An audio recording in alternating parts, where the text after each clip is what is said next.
The fluorescent lights in the grocery store had been flickering for 15 years. The same tired rhythm, the same pale glow cast over rows of canned goods and wilting produce that nobody really wanted but everybody needed. Margot Ashford stood behind Register 7. Her fingers moved across the scanner without thought. Muscle memory built from 10,000 shifts that all blurred into one endless loop of beeping and bagging and forced smiles. Milk, bread, generic cereal. The kind that came in bags instead of boxes. The total flashed on the screen. 1947. She looked up at the customer and arranged her face into something approximating cheerfulness. 1947, she said. Her voice carried that practiced brightness of someone who had learned to hide exhaustion behind politeness years ago. The customer handed her a $20 bill, barely glanced at her face. Most people didn't.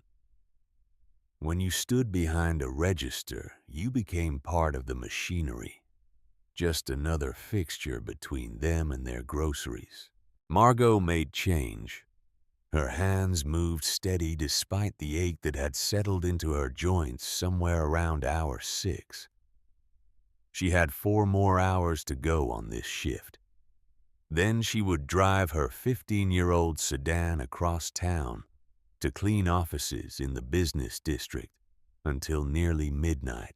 The check engine light had been on for 3 weeks now, blinking its orange warning every time she turned the key. She couldn't afford to find out what it meant. Couldn't afford to fix whatever was broken.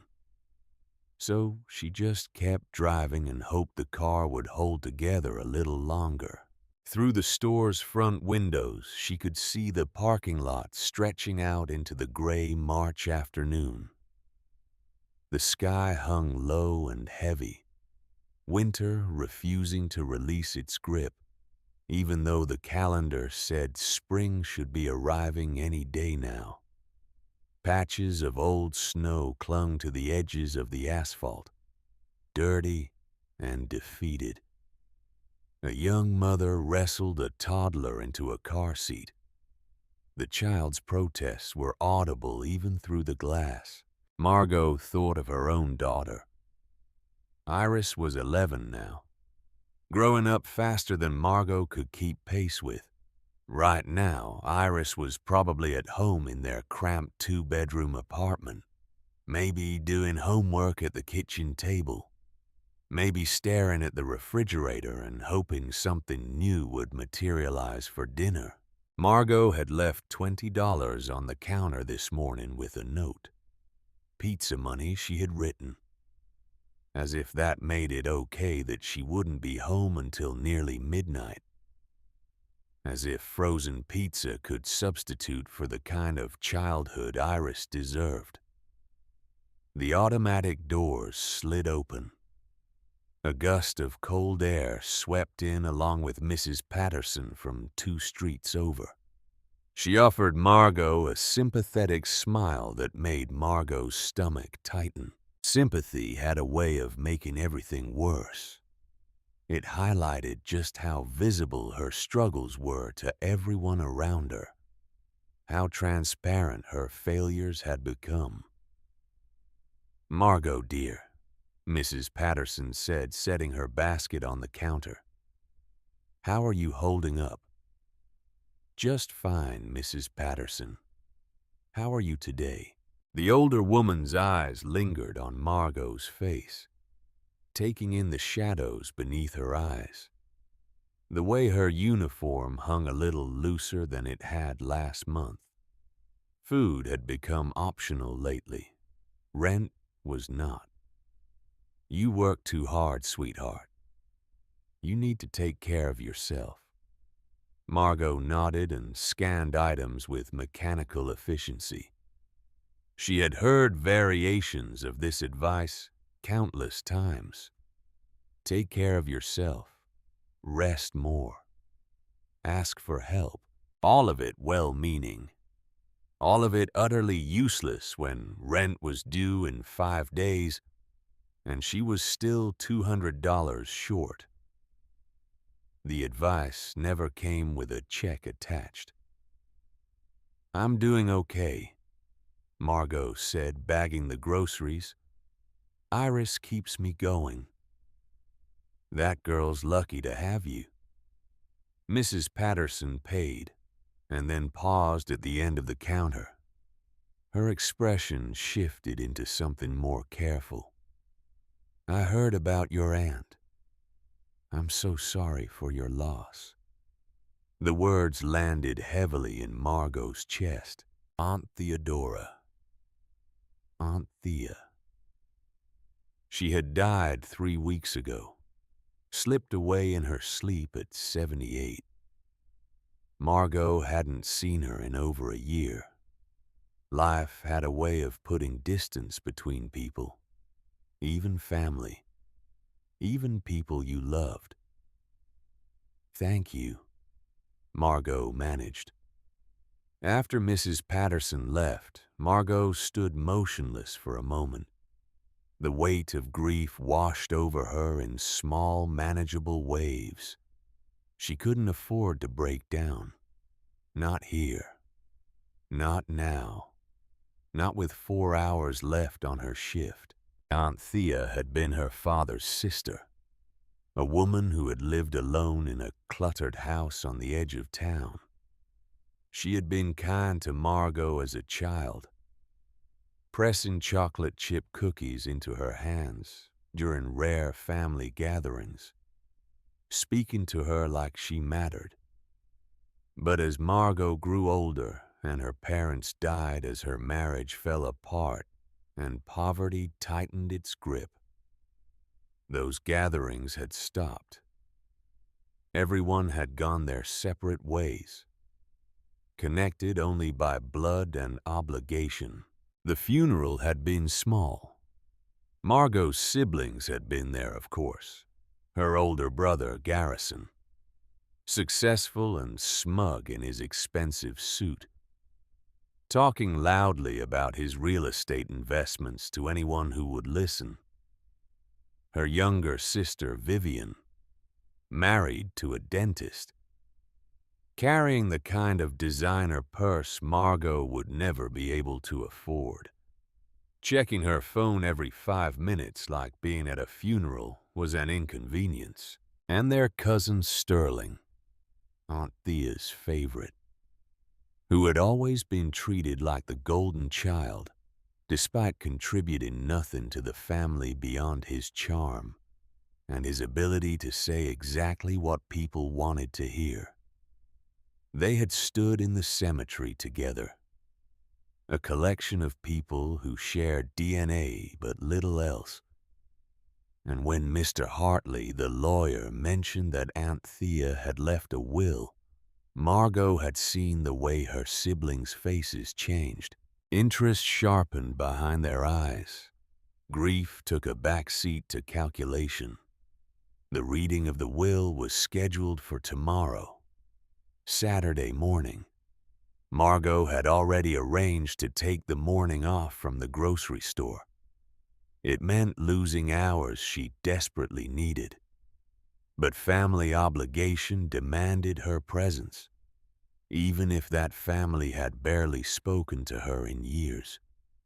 Even if she already knew she wouldn't be getting anything meaningful from whatever estate Aunt Thea had left behind. People like Margot didn't get windfalls. They got by, barely. Her shift ended at 7. Margot clocked out and grabbed her coat from the break room. The fabric was thin, worn at the elbows. But it was March, and she told herself spring was coming and soon she wouldn't need a coat at all. The check engine light greeted her like an old enemy when she started the car. She drove across town through streets that grew progressively nicer, the houses larger, the lawns more manicured. The distance between her life and the lives of people who never worried about check engine lights growing wider with every mile. The office building she cleaned stood 20 stories tall, all glass and steel and cold corporate efficiency. She let herself in through the service entrance, nodded to the night security guard who knew her by sight, but not by name. The elevator carried her to the 14th floor. The accounting firm that occupied this level always left a mess.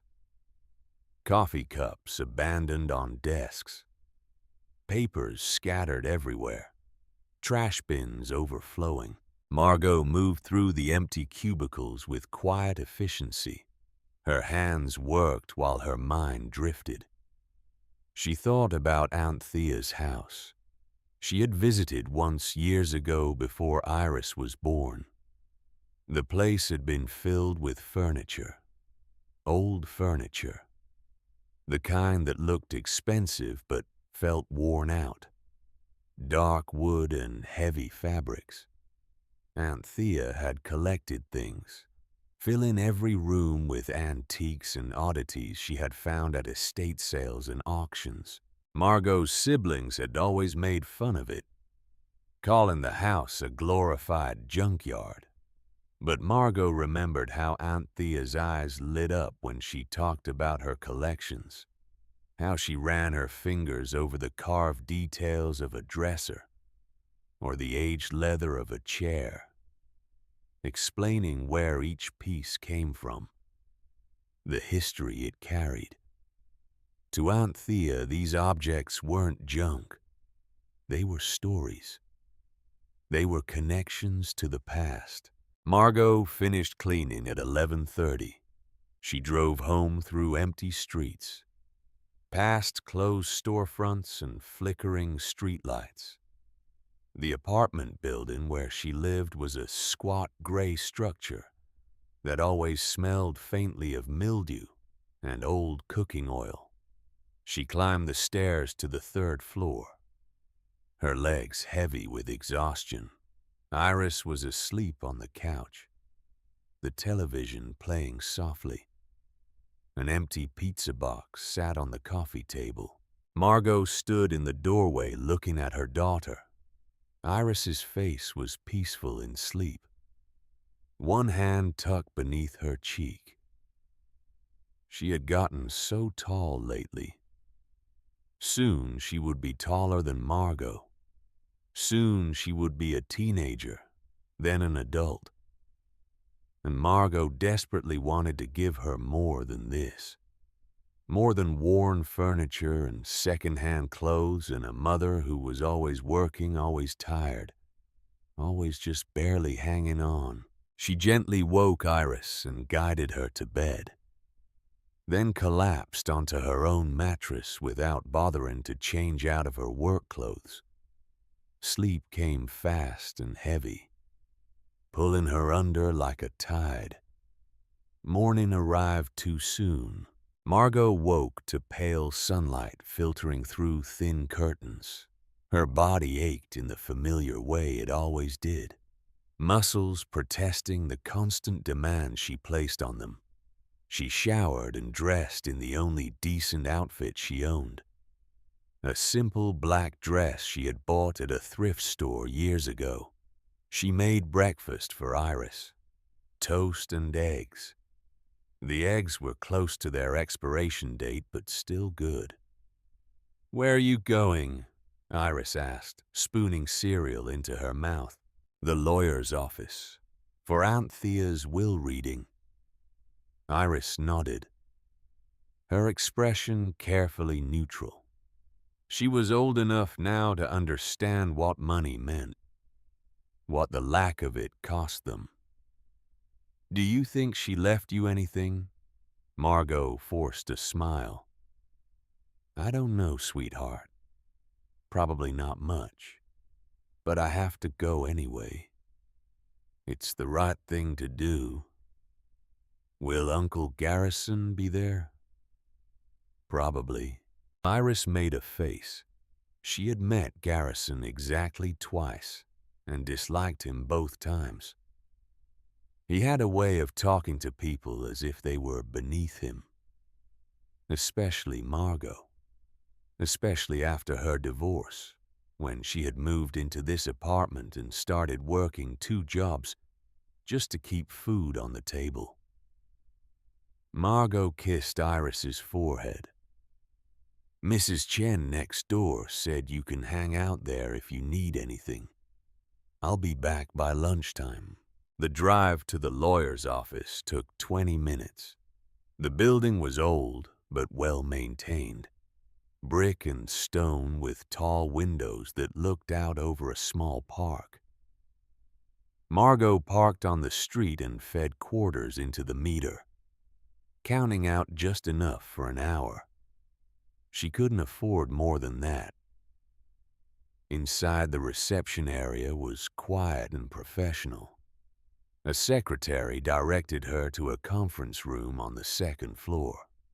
Margot climbed the stairs slowly, her stomach tight with familiar anxiety.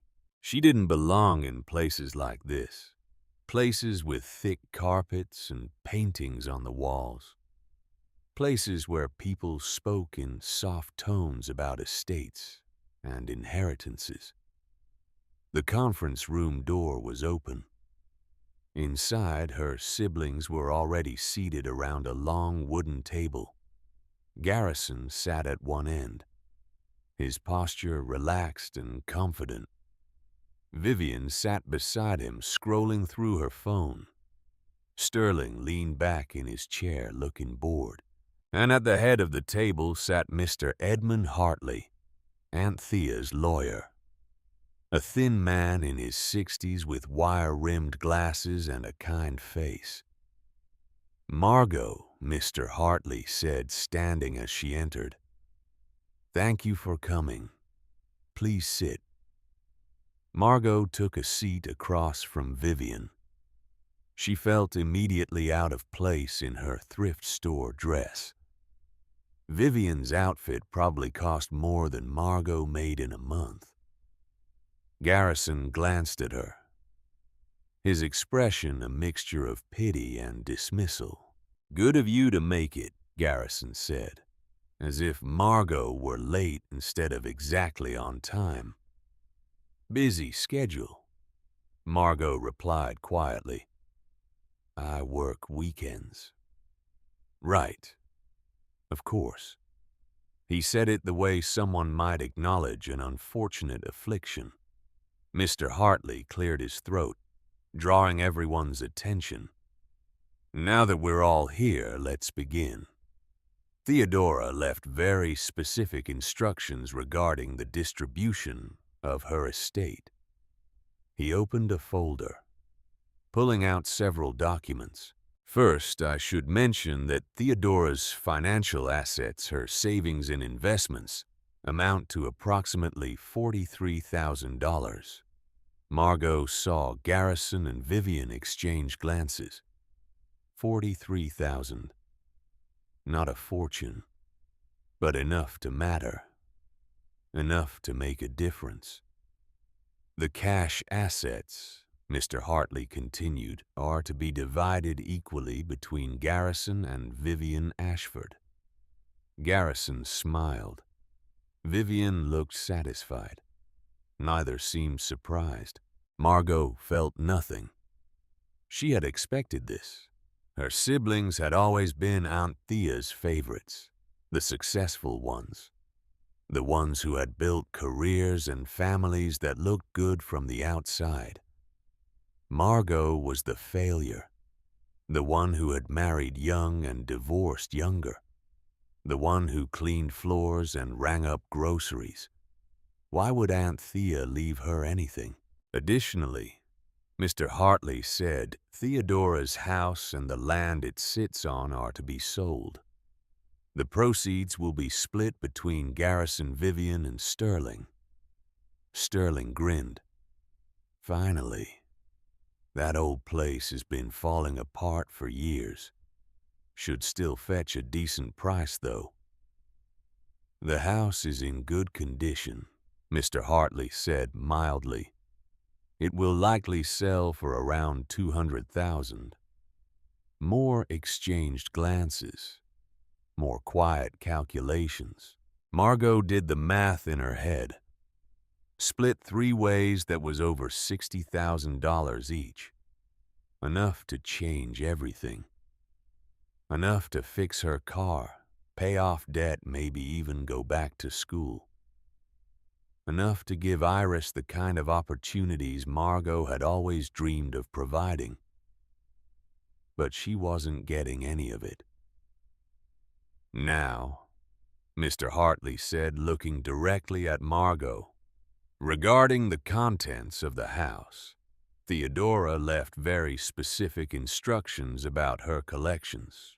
Margot's heart sank. She knew what was coming. The junk. The old furniture no one wanted. The furniture and personal items are to be divided as follows. Mr. Hartley consulted his notes. Garrison receives the dining room set, the living room sofa and chairs, and the mahogany desk from the study.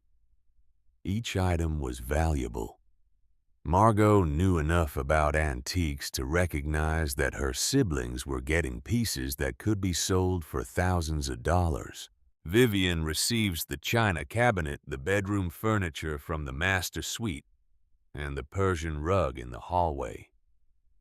Sterling receives the grandfather clock, the library shelves, and the antique mirror in the foyer. Pieces that meant something. Pieces with worth.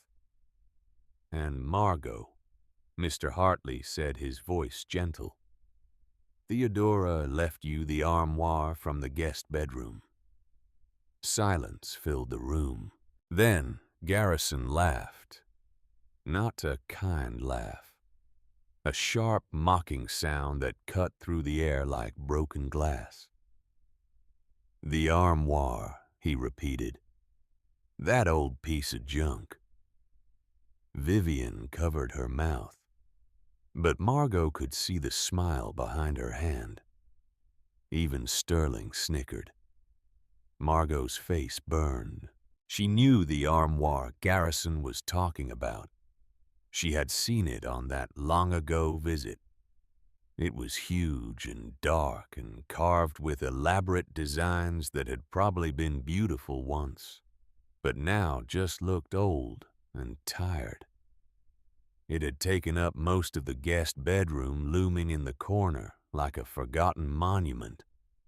Aunt Thea had kept linens in it, Margot thought. Maybe old clothes. Nothing important. That thing's probably worth $50 at a yard sale, Garrison continued.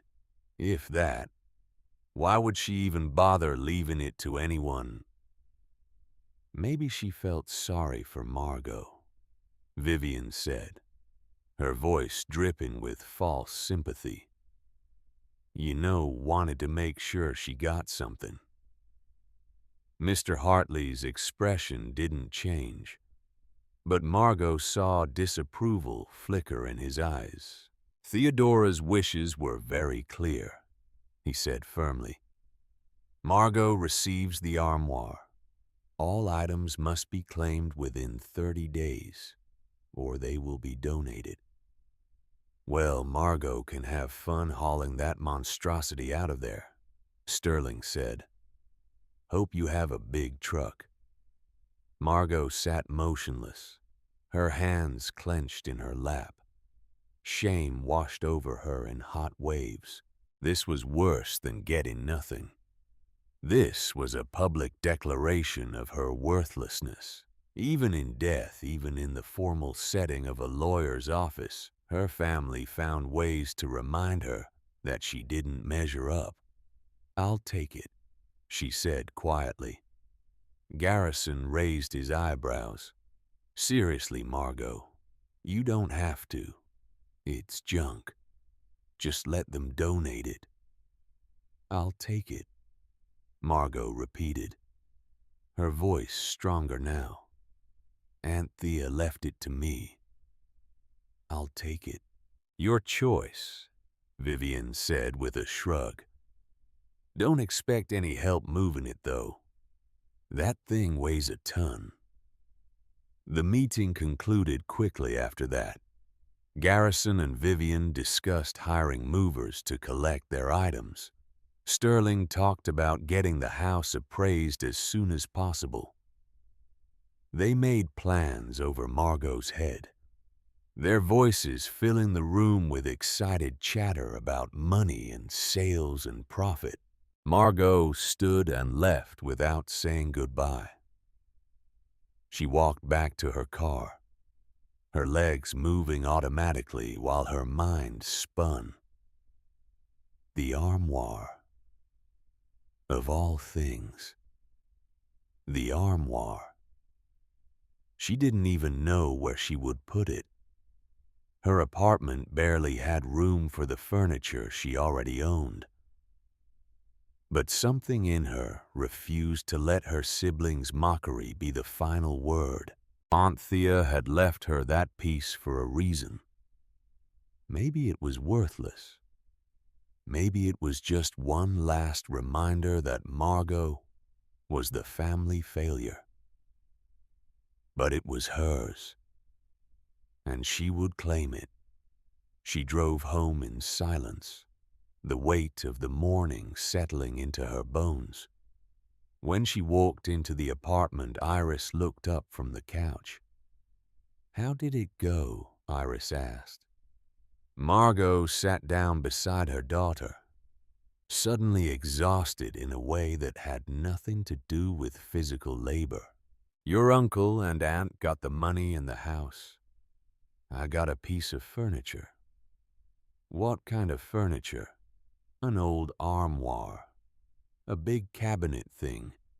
Your Uncle Garrison called it junk." Iris frowned.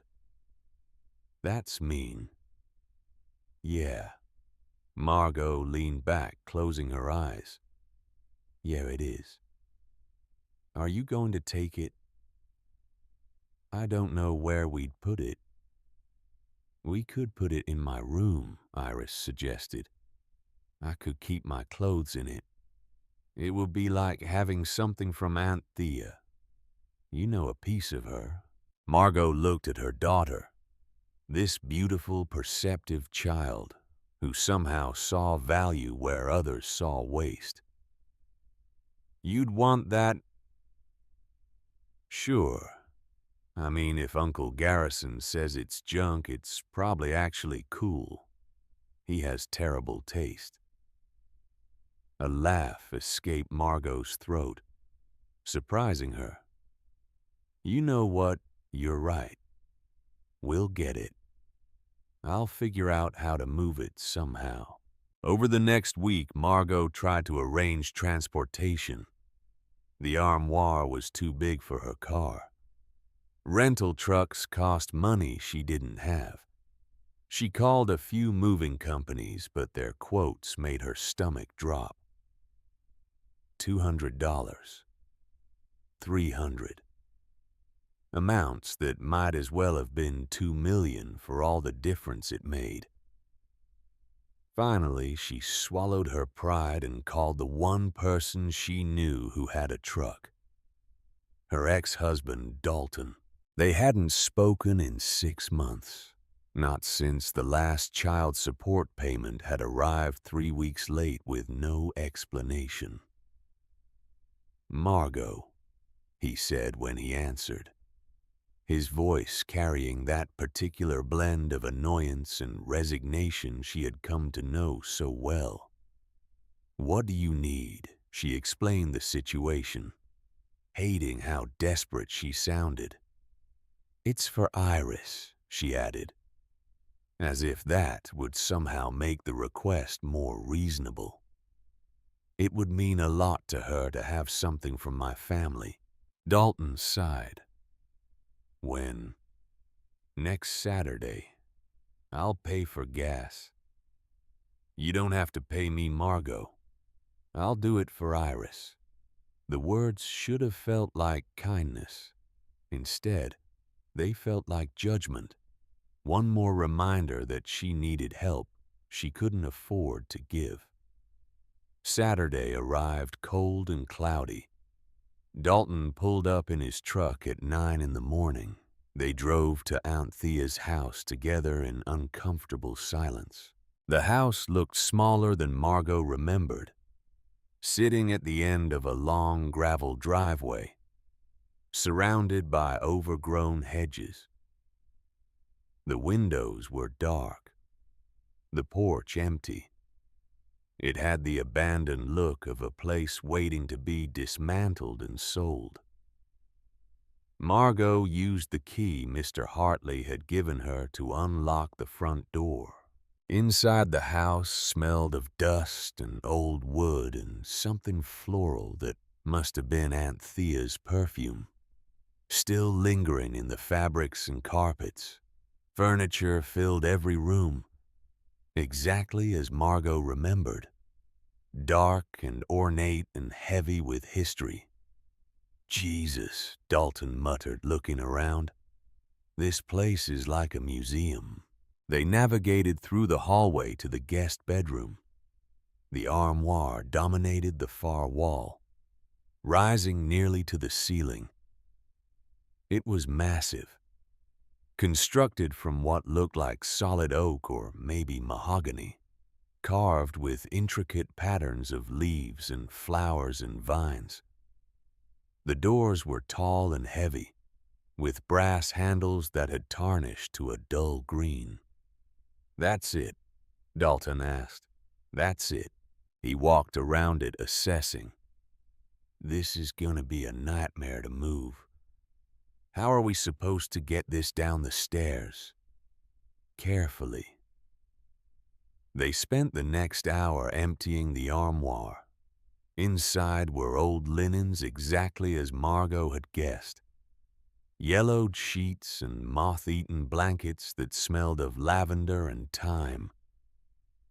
She piled them on the bed, intending to throw them away later. When the armoire was finally empty, Dalton tried to lift one end. It barely budged. "This thing weighs as much as a car," he said. "We're going to need help. We don't have help. Then we're going to need more time. And probably some tools." They worked methodically, taking breaks when their muscles screamed in protest. They unscrewed the decorative crown molding at the top to reduce weight. They removed the back panel, which came away in sections. Slowly, painfully, the armoire became manageable, still impossibly heavy, but movable. By noon, they had maneuvered it down the stairs, scraping paint off the walls, leaving scuff marks Margot knew she should probably fix, but couldn't bring herself to care about. They loaded it into the truck bed, securing it with ropes that Dalton promised would hold. "You really want this thing?" Dalton asked as they stood in the driveway, both of them sweating despite the cold. "Iris wants it." He nodded slowly. "She's a good kid." "She is. Better than we deserve, probably." Margot didn't respond to that. The observation sat between them, uncomfortable and true. They drove back to Margot's apartment in silence. Unloading the armoire was somehow worse than loading it had been. The apartment building had no elevator. The stairs were narrow and steep. They had to pivot and angle and curse their way up 3 flights, disturbing neighbors who opened their doors to stare. By the time they wrestled the armoire into Iris's bedroom, Margot's entire body felt like one continuous bruise. Dalton stood in the doorway, catching his breath. "Where do you want it?" "Against that wall, I think." They positioned it carefully, then stepped back. The armoire looked absurdly large in Iris's small room, overwhelming the space with its dark presence. But there was something undeniably impressive about it, too. The carvings caught the light, revealing details Margot hadn't noticed before. Faces hidden among the leaves, animals tucked into corners. It was craftsmanship from another era, when people built things to last generations.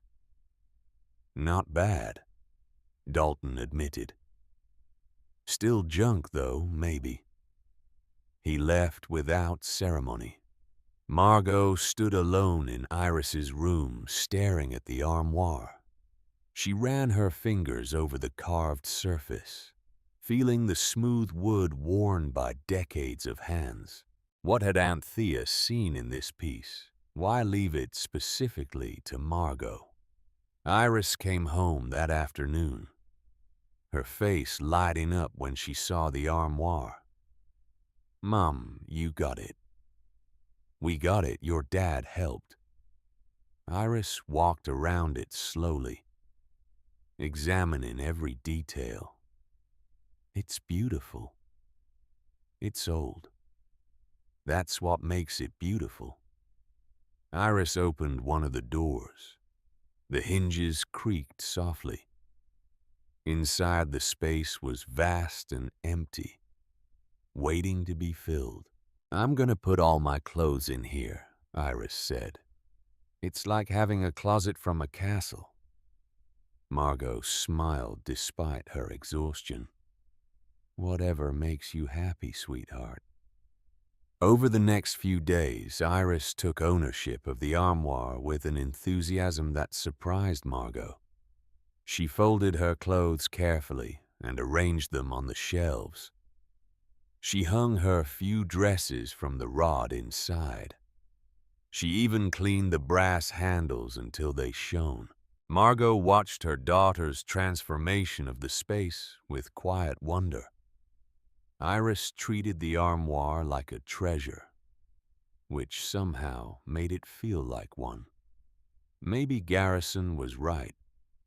Maybe it was just junk. But if Iris saw value in it, then it had value. Sometimes worth was just a matter of perspective. On Tuesday evening, Margot came home from her shift at the grocery store to find Iris sitting cross-legged in front of the armoire, a puzzled expression on her face. "Mom," Iris said without looking up, "there's something weird about this thing." Margot set down her purse. "Weird how?" "The inside. It's smaller than it should be." "What do you mean?"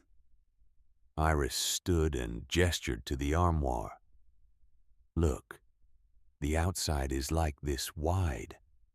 She held her arms out, indicating the full width of the piece. "But inside it's narrower. There's like 6 inches missing on each side." Margot frowned. She opened both doors and looked inside, then walked around to the back. Iris was right.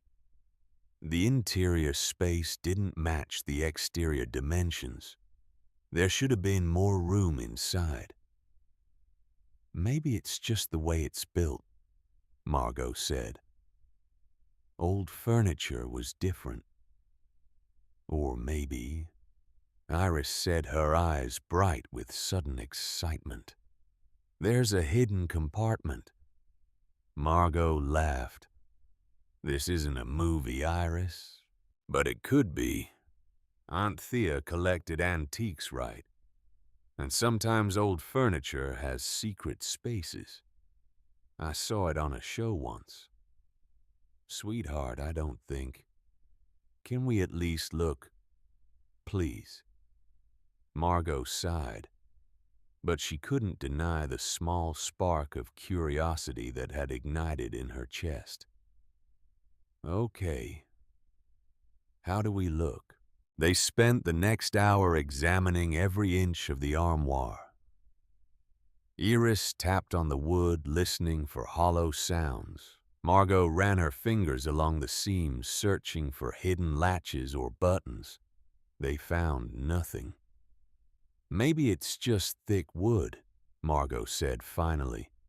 "Maybe there's extra bracing inside the walls." Iris looked disappointed but nodded. "Yeah, maybe."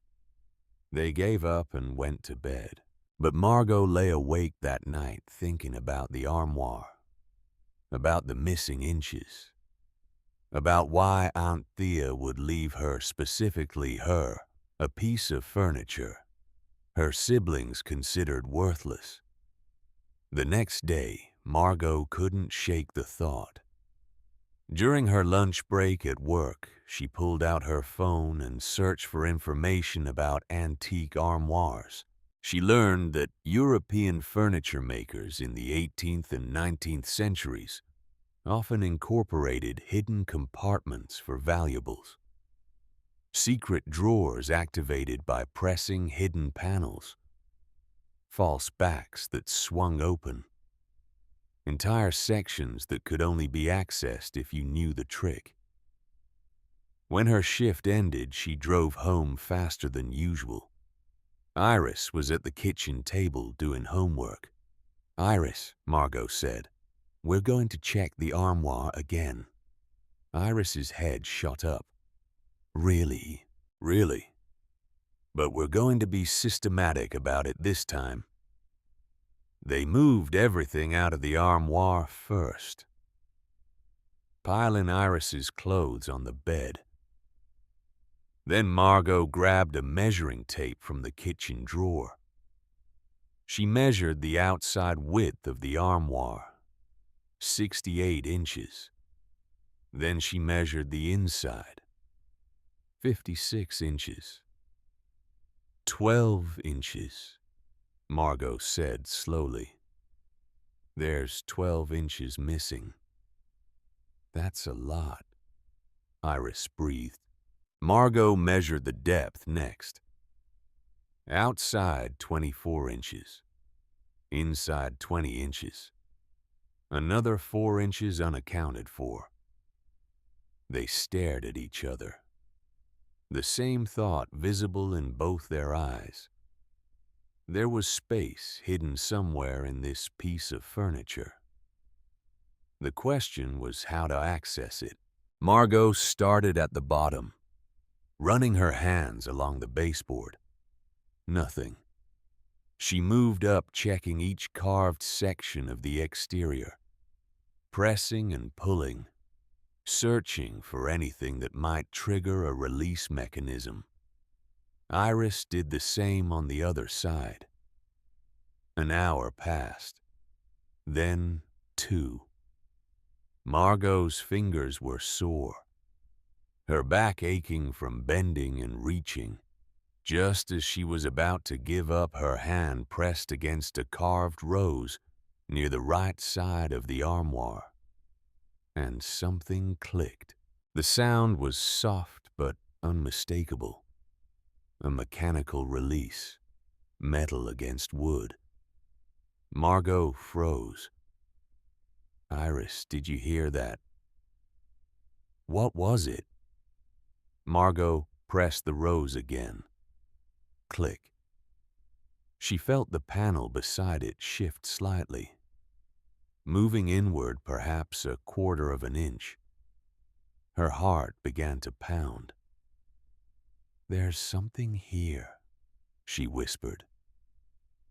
She pressed harder, and the panel slid sideways, revealing a narrow seam that hadn't been visible before. With trembling fingers, she gripped the edge and pulled.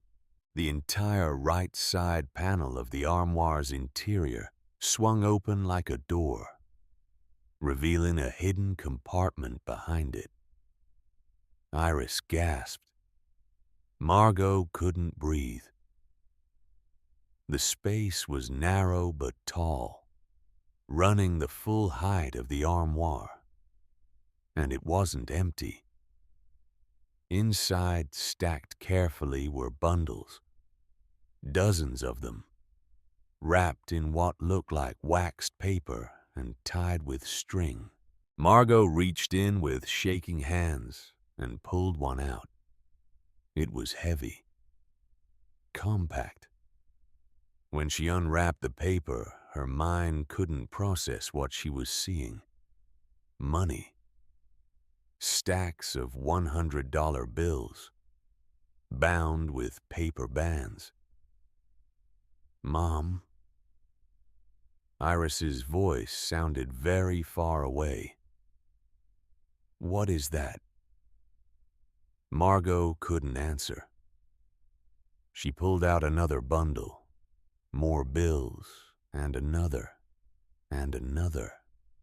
The compartment was full of them, packed efficiently into every available inch of space. She sank to the floor, bundles of cash spilling around her. Her hands wouldn't stop shaking. This wasn't possible. This couldn't be real.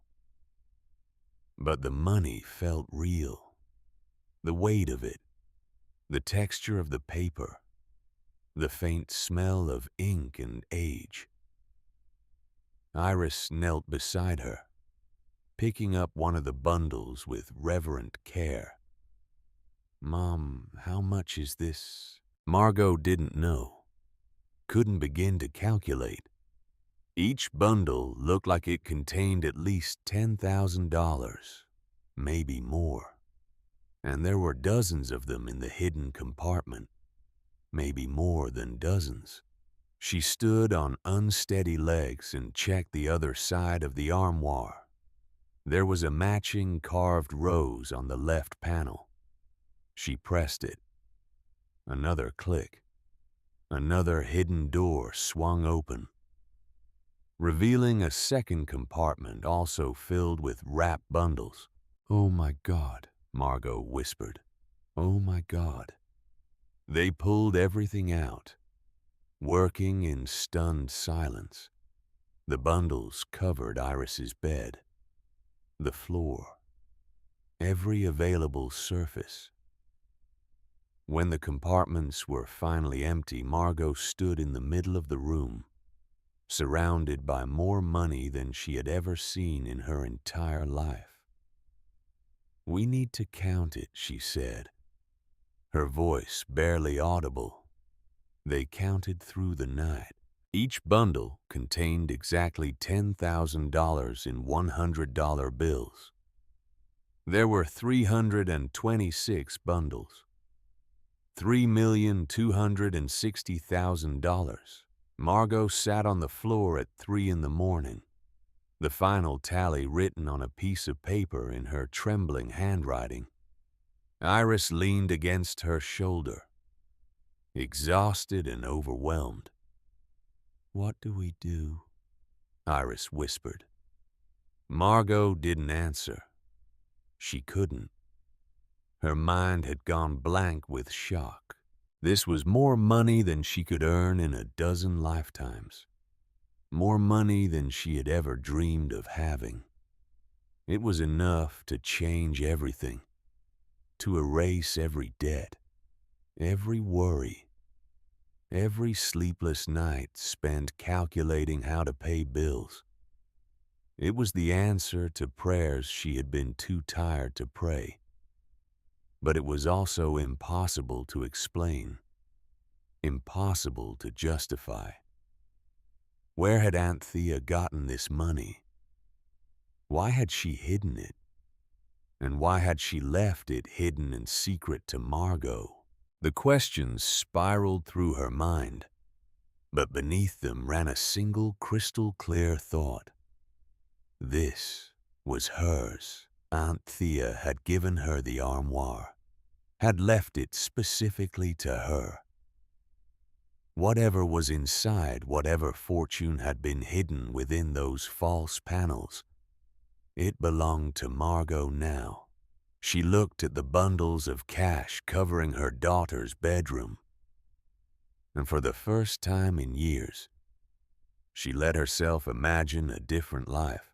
A life where Iris didn't have to wear second-hand clothes or eat frozen pizza for dinner. A life where Margot didn't have to work until her body broke. A life where they had options, security, hope. "We don't tell anyone," Margot said finally. "Not yet. Not until I figure out what to do." Iris nodded against her shoulder. "Okay." They sat together in the quiet apartment, surrounded by bundles of cash and the massive armoire that had delivered them. Outside, the world continued its indifferent rotation, unaware that everything in Margot Ashford's life had just fundamentally changed. The sun was rising when Margot finally moved. She and Iris carefully wrapped the money back in its paper, handling each bundle as if it might disappear if they weren't gentle enough. They placed everything back into the hidden compartments, closed the false panels, and stood looking at the armoire as if seeing it for the first time. It looked exactly the same as it had yesterday, dark and carved and ancient. But now Margot understood what Aunt Thea had seen in it. Not junk, not a cast-off piece of furniture to be mocked and dismissed. This was a gift, a secret passed from one woman to another, a last act of love from someone who had watched Margot struggle and wanted finally to give her a way out. Margot pressed her hand against the carved surface, feeling the grain of the wood beneath her palm. "Thank you," she whispered. "Thank you, Aunt Thea." Iris hugged her mother tightly. Neither of them spoke. There were no words big enough to contain what had just happened. No way to articulate the magnitude of the shift that had occurred in the space of a single night. Finally, Margot pulled away. "You need to sleep, and I need to think." "Are we going to keep it?" Iris asked. "I don't know. I need to figure out if it's even legal to keep it. But Aunt Thea left it to you, I know. But money like this, Iris, there are rules about these things. Taxes, laws. I don't want to do anything that could get us in trouble." Iris nodded, though her expression showed she didn't really understand. Margot barely understood herself. Her brain felt sluggish, overwhelmed by exhaustion and shock. But one thing was certain. Her life had just changed in ways she couldn't yet comprehend. And there was no going back to the woman she had been yesterday, the woman who stood behind a register and accepted her place at the bottom. That woman was gone, and in her place stood someone new. Someone who had $3 million hidden in her daughter's bedroom. Someone who had options now. Choices. Someone who for the first time in her adult life had the power to say no to the world that had always told her she wasn't enough. Margot looked at the armoire one more time, at the carved roses that had unlocked everything. And she made herself a promise. She would figure this out. She would find a way to keep what Aunt Thea had given her. And she would use it to build the life she and Iris deserved. Not through luck, not through charity, but through the deliberate gift of a woman who had seen value in Margot when no one else did. The armoire stood silent in the early morning light, keeper of secrets, guardian of fortunes. And Margot Ashford stood before it, no longer the dismissed sister, no longer the struggling single mother, barely holding on. She was something else now, something her siblings couldn't see, something the world hadn't recognized. She was worthy. She was chosen. She was enough. And she had $3 million to prove it. Margot called in sick to both her jobs. It was the first time she had called in sick in over 2 years. The guilt gnawed at her even as she did it. But she needed time. Time to think. Time to research. Time to figure out what the hell she was supposed to do with $3 million hidden in her daughter's bedroom. She made coffee and sat at the kitchen table with her laptop. Her hands shook as she typed searches into Google. How to handle large cash inheritance. Do you have to report found money? Tax implications of inherited cash. The results were confusing and contradictory. Some articles suggested that inherited money wasn't taxable. Others warned about gift taxes and estate taxes. Most assumed the money would be properly documented, transferred through banks, recorded in official ways. None of them addressed the specific situation Margot found herself in. Money hidden in furniture. Money that appeared nowhere in Aunt Thea's will or estate documents. Money that existed in a legal gray area Margot didn't know how to navigate.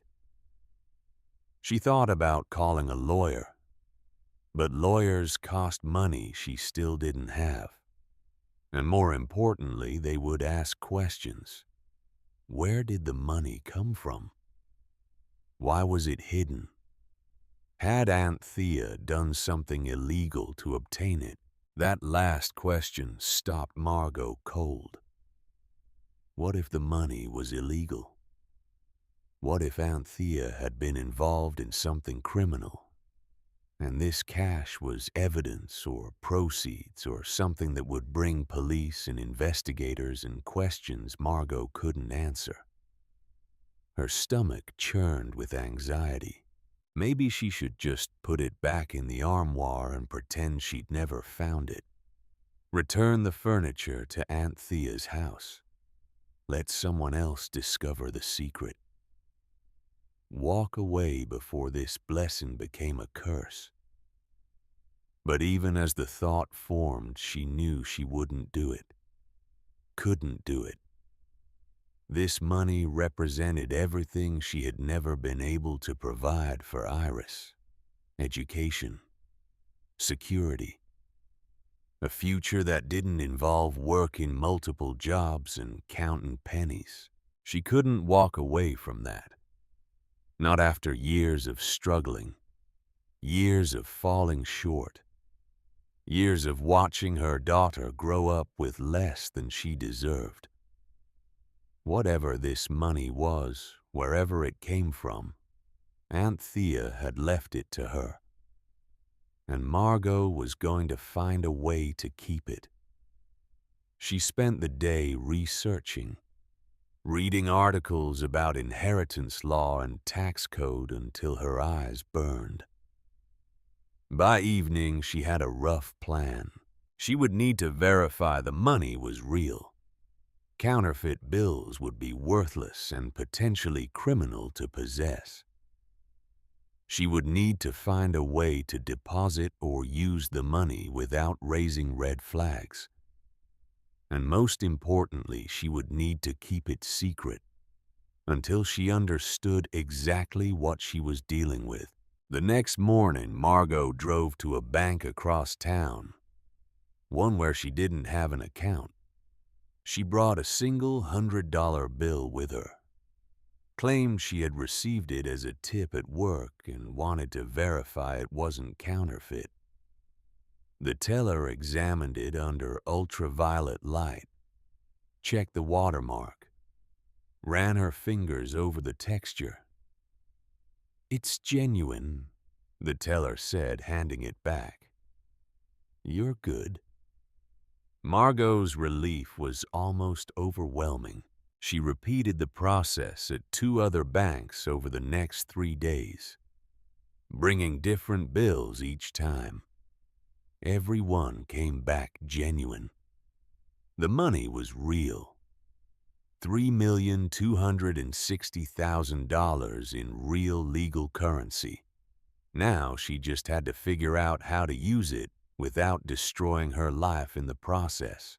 The weeks that followed the discovery existed in a strange, suspended reality.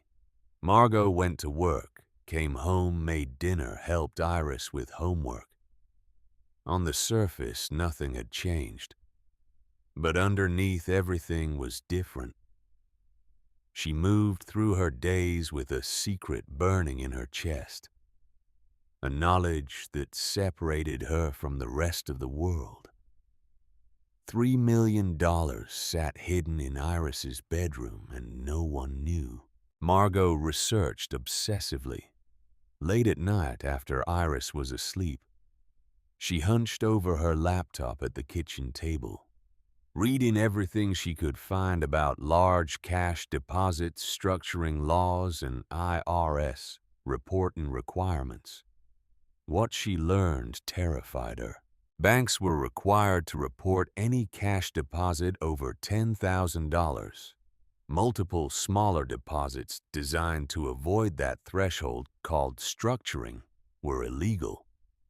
Even if the money itself was legitimate, trying to hide it could land her in federal prison.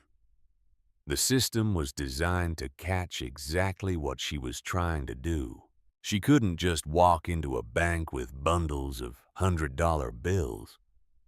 The questions would be immediate and invasive.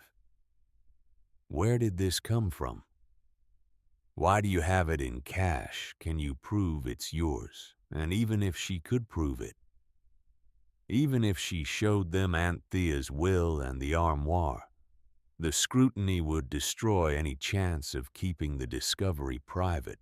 Her siblings would find out. They would challenge the inheritance. They would argue that the cash should have been declared as part of the estate divided among all of them. And they would probably be right.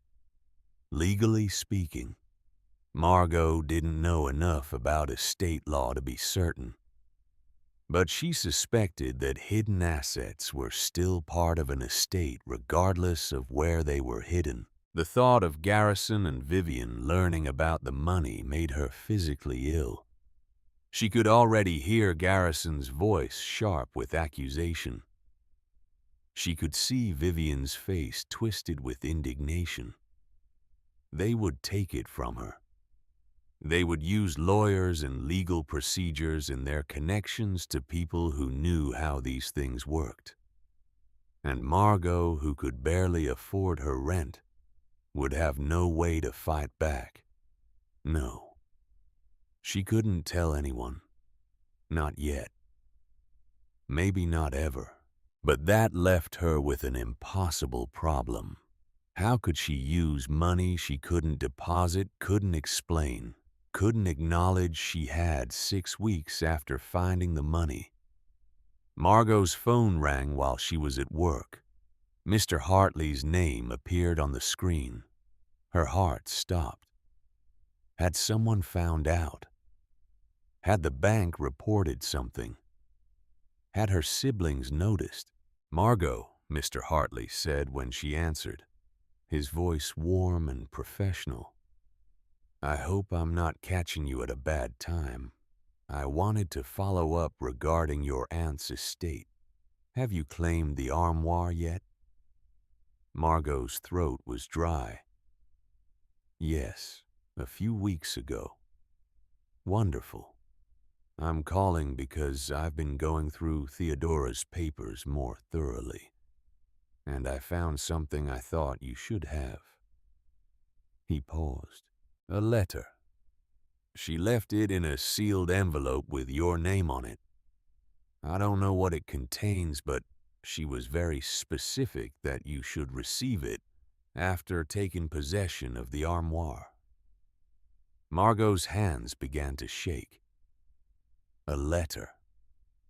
"Would you be able to stop by my office to collect it?" Hartley asked. "Yes. Whenever is convenient for you." "Tomorrow this week."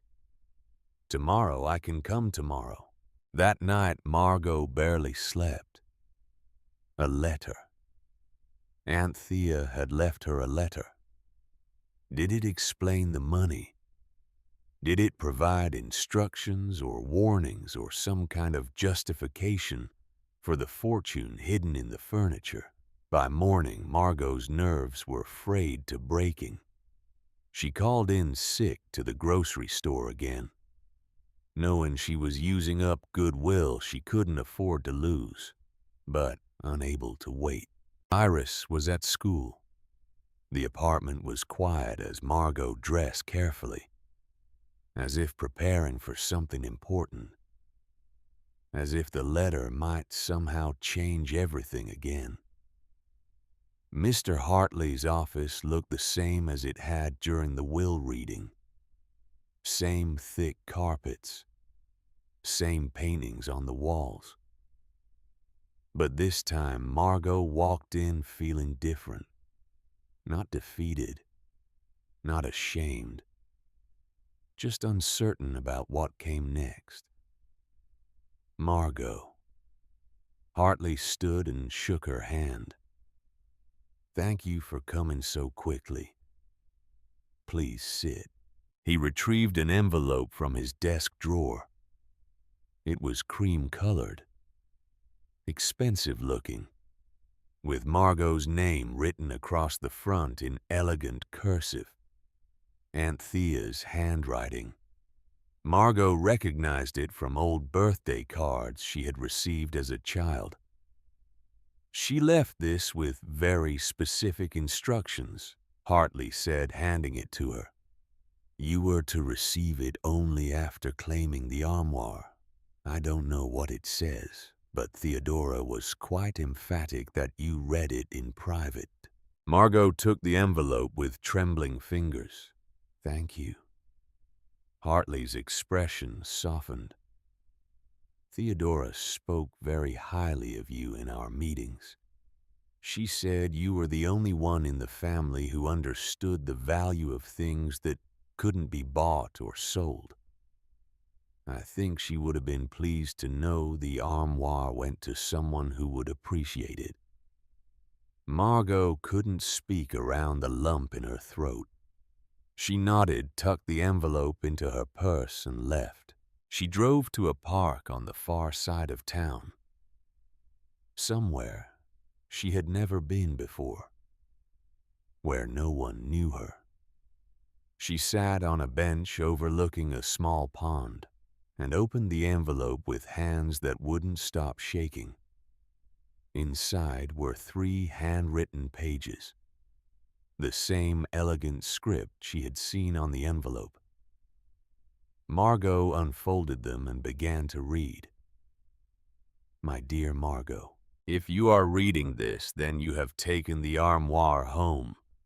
You have probably endured mockery from your siblings, who never understood the difference between price and value.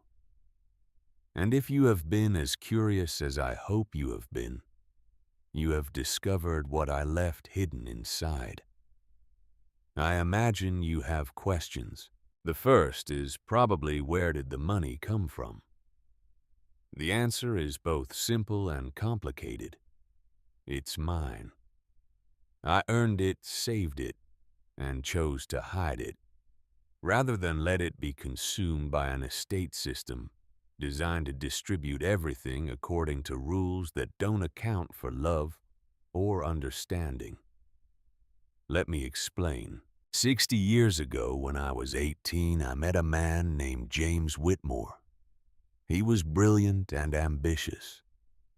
A man who had come from nothing and built a successful import business through sheer determination. We fell in love.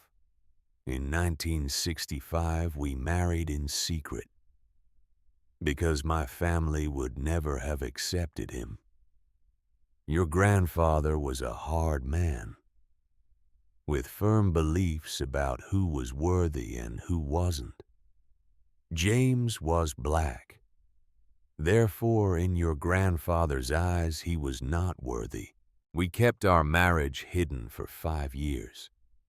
James's business grew steadily. We traveled.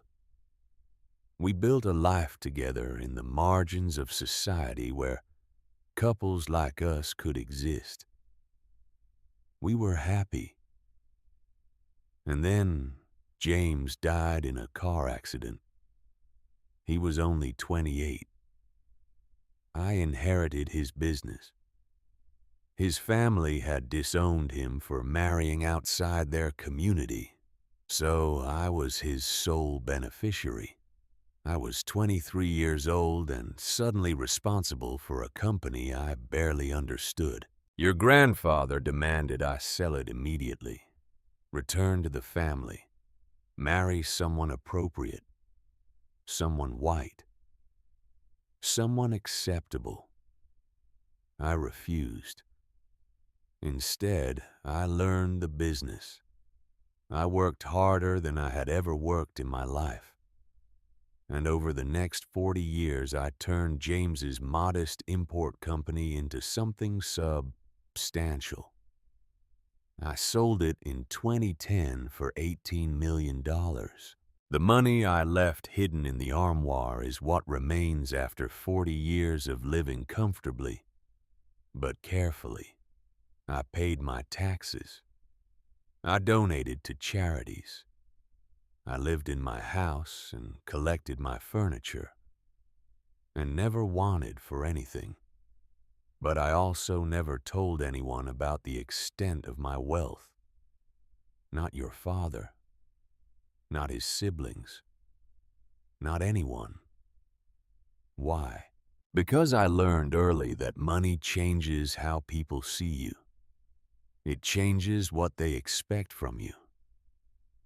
And I valued my privacy, my autonomy more than I valued the approval of a family that never understood me. I'm leaving the cash to you specifically, Margot, because I see myself in you. You married young against better judgment, perhaps, and it didn't work out. You've struggled. You've been dismissed by people who should have supported you. You've watched your siblings succeed in conventional ways while you've fought just to survive, but you've never given up. You've worked yourself to exhaustion for your daughter. You've maintained your dignity even when others offered you none. You've understood, as I once did, that some things matter more than money, like integrity, like love, like showing up for the people who need you. This money is yours, Margot. Not Garrison's, not Vivian's, not the government's. It's yours to use however you see fit. I hid it because I knew that if it were distributed through normal channels, your siblings would find ways to take it from you. They would use lawyers and procedures and their connections to ensure you got as little as possible. I couldn't let that happen, so I hid my wealth in plain sight. In a piece of furniture everyone else would dismiss as junk. I knew you would take it.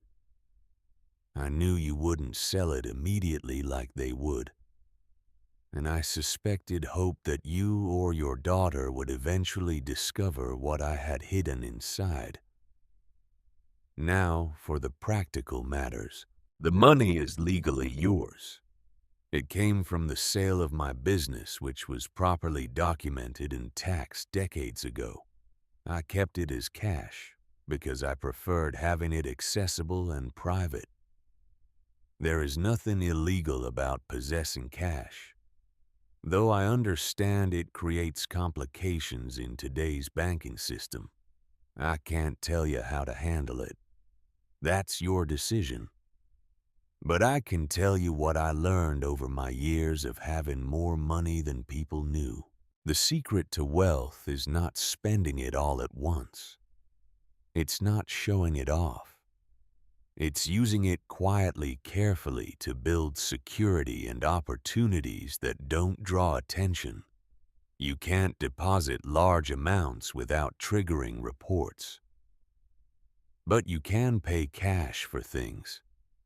You can make careful investments through intermediaries.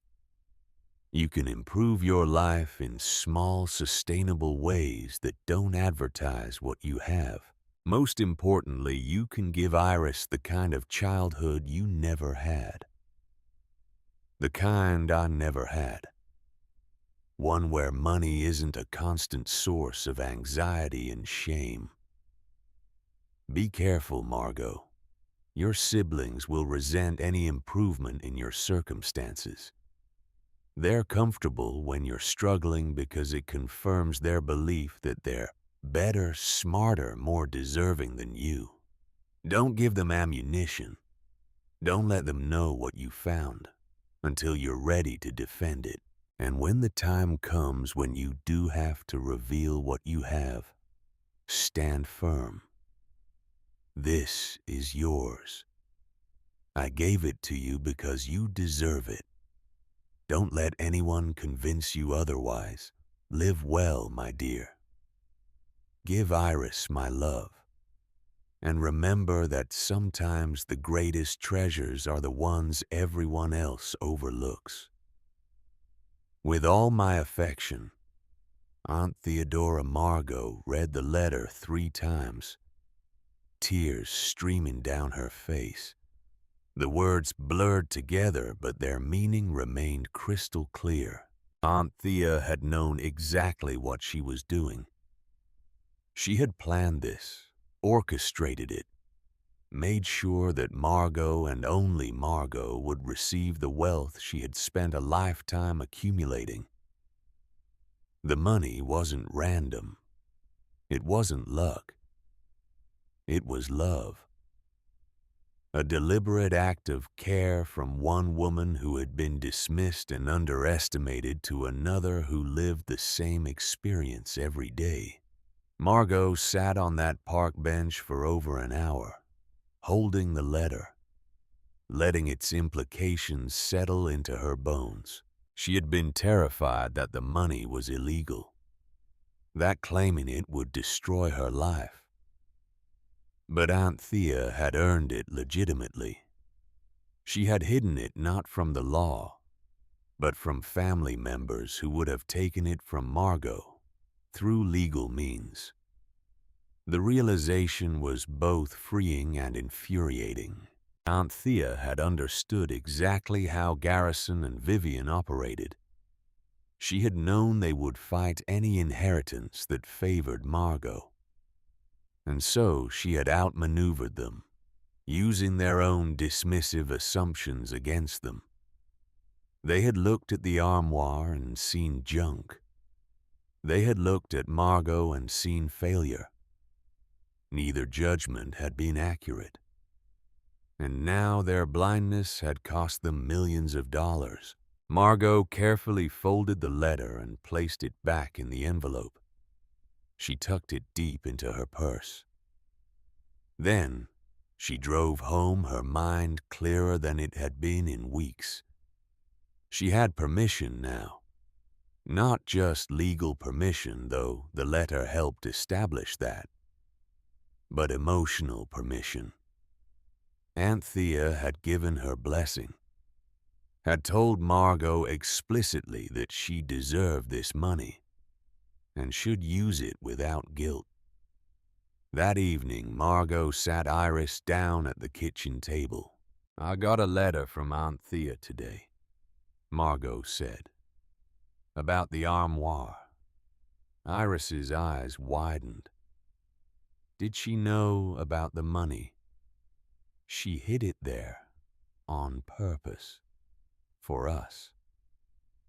Margot pulled out the letter and handed it to Iris, who read it slowly. her expression shifting from confusion to wonder to something like pride. She was married to someone, Iris said when she finished. And she ran a business for 40 years. She was incredible, Iris. And she wanted us to have this money because she believed we would use it wisely. Are we going to tell Uncle Garrison and Aunt Vivian? Not yet. Maybe not ever. Aunt Thea was right about them. If they knew, they would try to take it. And I'm not going to let that happen. Iris nodded slowly. So what do we do? Margot had been thinking about this constantly since finding the money. We use it carefully. We improve our lives without advertising what we have. We save most of it. And we make sure you have opportunities I never had. Like what? Like a good education. Not just public school, but maybe private school if you want it, or tutoring, or college without worrying about student loans. Like whatever dreams you have that I could never help you achieve before. Iris's eyes filled with tears. I don't need all that, Mom. I just need you to not be so tired all the time. The words hit Margot like a physical blow. She pulled Iris into a hug, holding her daughter while they both cried. I know, baby. I know. And things are going to change, I promise. That week, Margot made her first major decision. She quit her second job, the office cleaning position that kept her out until midnight. Her supervisor seemed surprised, but not suspicious. People quit all the time in that industry. The turnover was constant. Margot gave 2 weeks' notice, worked her final shifts, and collected her last paycheck. Coming home at 7 in the evening instead of midnight felt revolutionary. She had time to make real dinners, time to help Iris with homework, time to sit on the couch and watch television without falling asleep from exhaustion. She kept her job at the grocery store. Quitting both jobs at once would raise questions, and she needed to maintain some visible source of income. But having her evenings back changed everything. She felt human again, present in her own life instead of sleepwalking through it. Iris thrived with her mother home more often. She smiled more, talked more, seemed lighter somehow. Margot realized with painful clarity how much her constant absence had affected her daughter. All those years of working herself to death, she had thought she was providing. But what Iris had needed most was simply her presence. She began making plans. Careful, long-term plans that wouldn't draw attention but would fundamentally alter their trajectory. First priority, moving to a better apartment. Not immediately. That would be suspicious. But in 6 months or a year, she could claim she had saved up enough for a security deposit on a nicer place. Somewhere with 2 real bedrooms, windows that didn't stick, a kitchen with appliances that worked. Second priority, Iris's education. Margot researched private schools in the area, looking at tuition costs and admission requirements. Most were beyond what she could claim to afford even with careful budgeting. But there were scholarship programs, financial aid options. Third, priority, legitimizing small amounts of the money. She opened a savings account at a different bank than her regular checking account. Over 2 months, she deposited small amounts until the balance reached $15,000.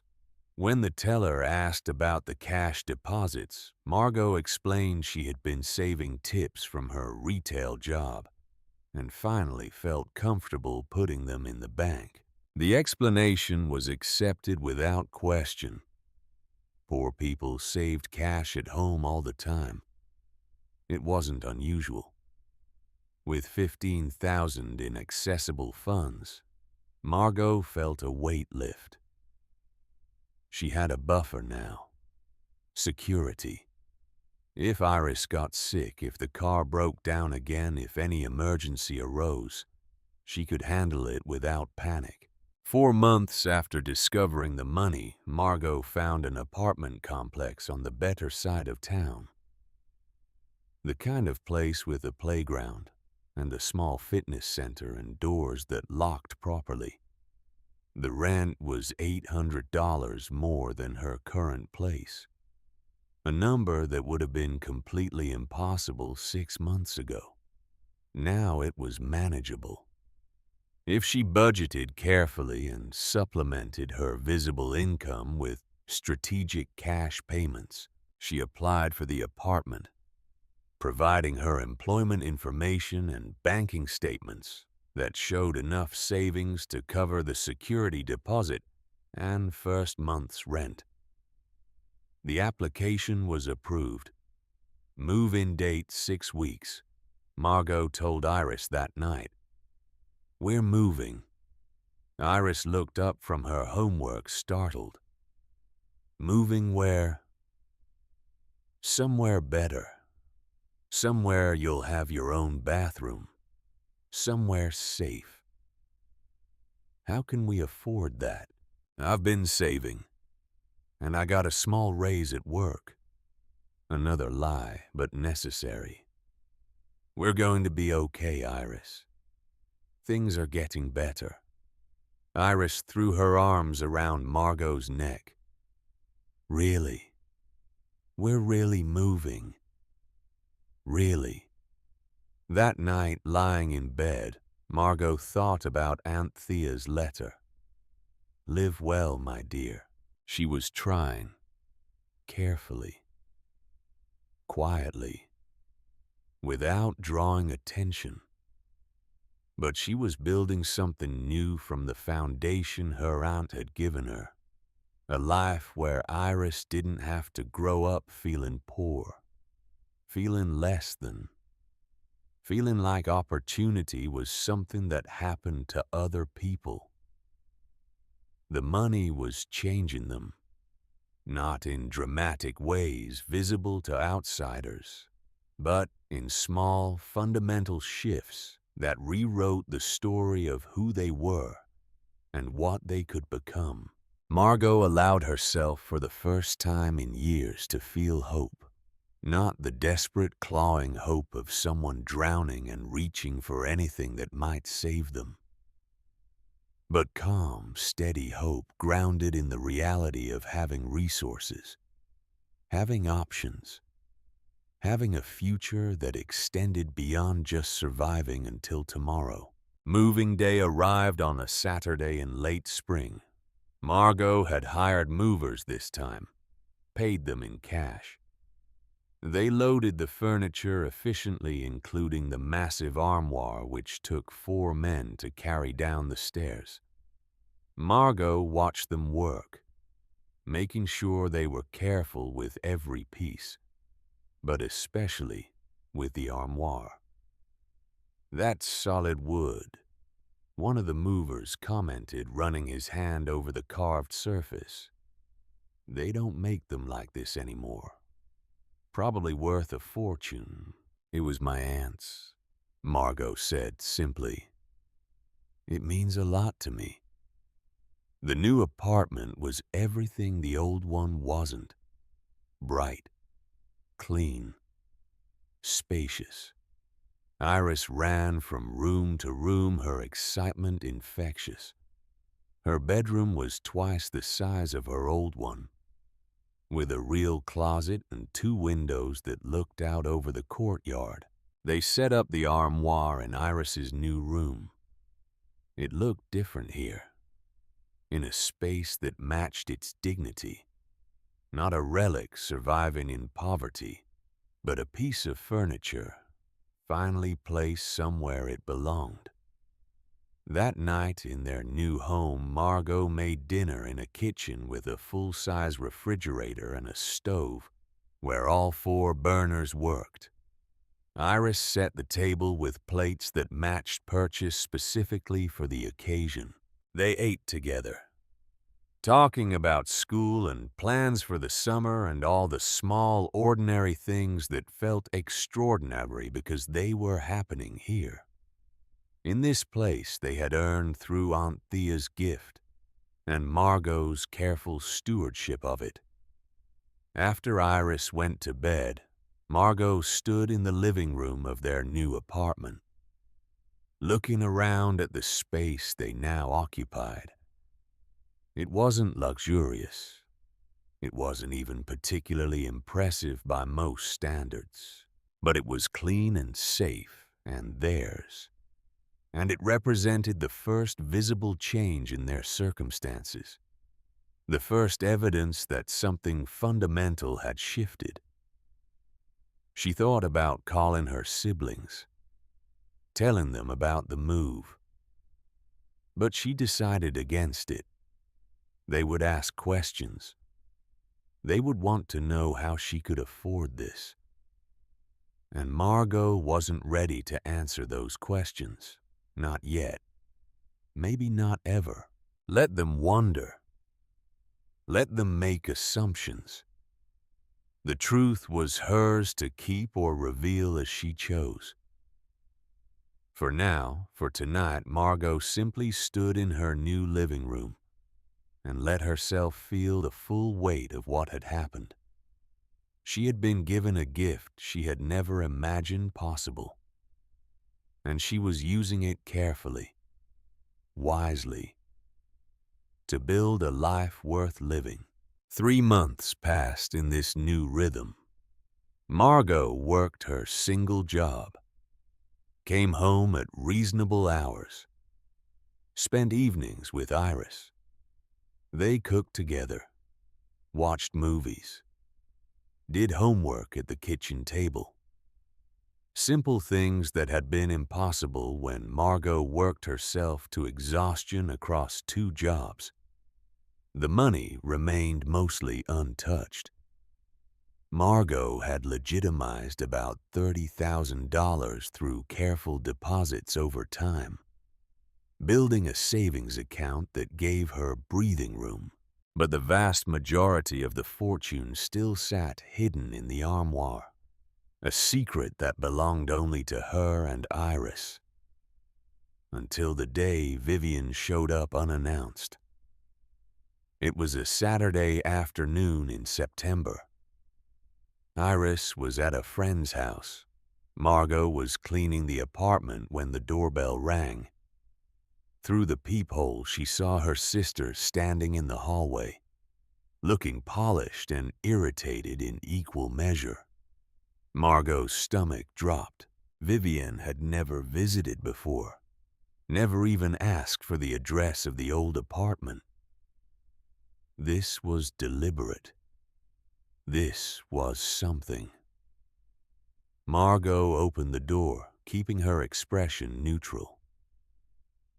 Vivian, this is a surprise. Vivian's eyes swept past her, taking in the apartment's interior. Can I come in? Of course. Margot stepped aside, her heart beginning to pound.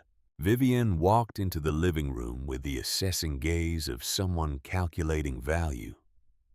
She looked at the furniture, most of it second-hand but clean and functional. She looked at the windows, the walls, the space itself. Margot could see her sister's mind working, adding up what this apartment must cost. Nice place, Vivian said, the words carrying an edge. When did you move? a few months ago. The old apartment was getting too small for Iris. Must have been expensive. This is a good neighborhood. We manage. Vivian turned to face her fully. Margot, I'm going to be direct. Garrison and I have been talking. We're concerned about you. Concerned? Margot kept her voice even. About what? About your finances. About how you're suddenly able to afford a place like this, when 6 months ago, you were complaining about not being able to fix your car. Vivian crossed her arms. Where did you get the money, Margot? I work. I save. It's not that complicated. Don't insult my intelligence. This apartment has to be at least $1,200 a month. Probably more. You work at a grocery store. The math doesn't work. Margot felt her pulse quicken, but she forced herself to remain calm. I quit my second job. That freed up time to budget better. And I got a small raise. A raise, Vivian's tone dripped with skepticism. Big enough to double your rent. I don't see how this is any of your business. It becomes my business when I think you might have done something with Aunt Thea's estate that wasn't disclosed. Vivian's eyes narrowed. Did she give you money we don't know about? Did you find something when you cleaned out that armoire? Margot's blood ran cold. This was it. The confrontation she had known was coming but hoped to delay indefinitely. The will was public record, Margot said. You know exactly what I got. The will listed assets that were declared. But Aunt Thea was eccentric.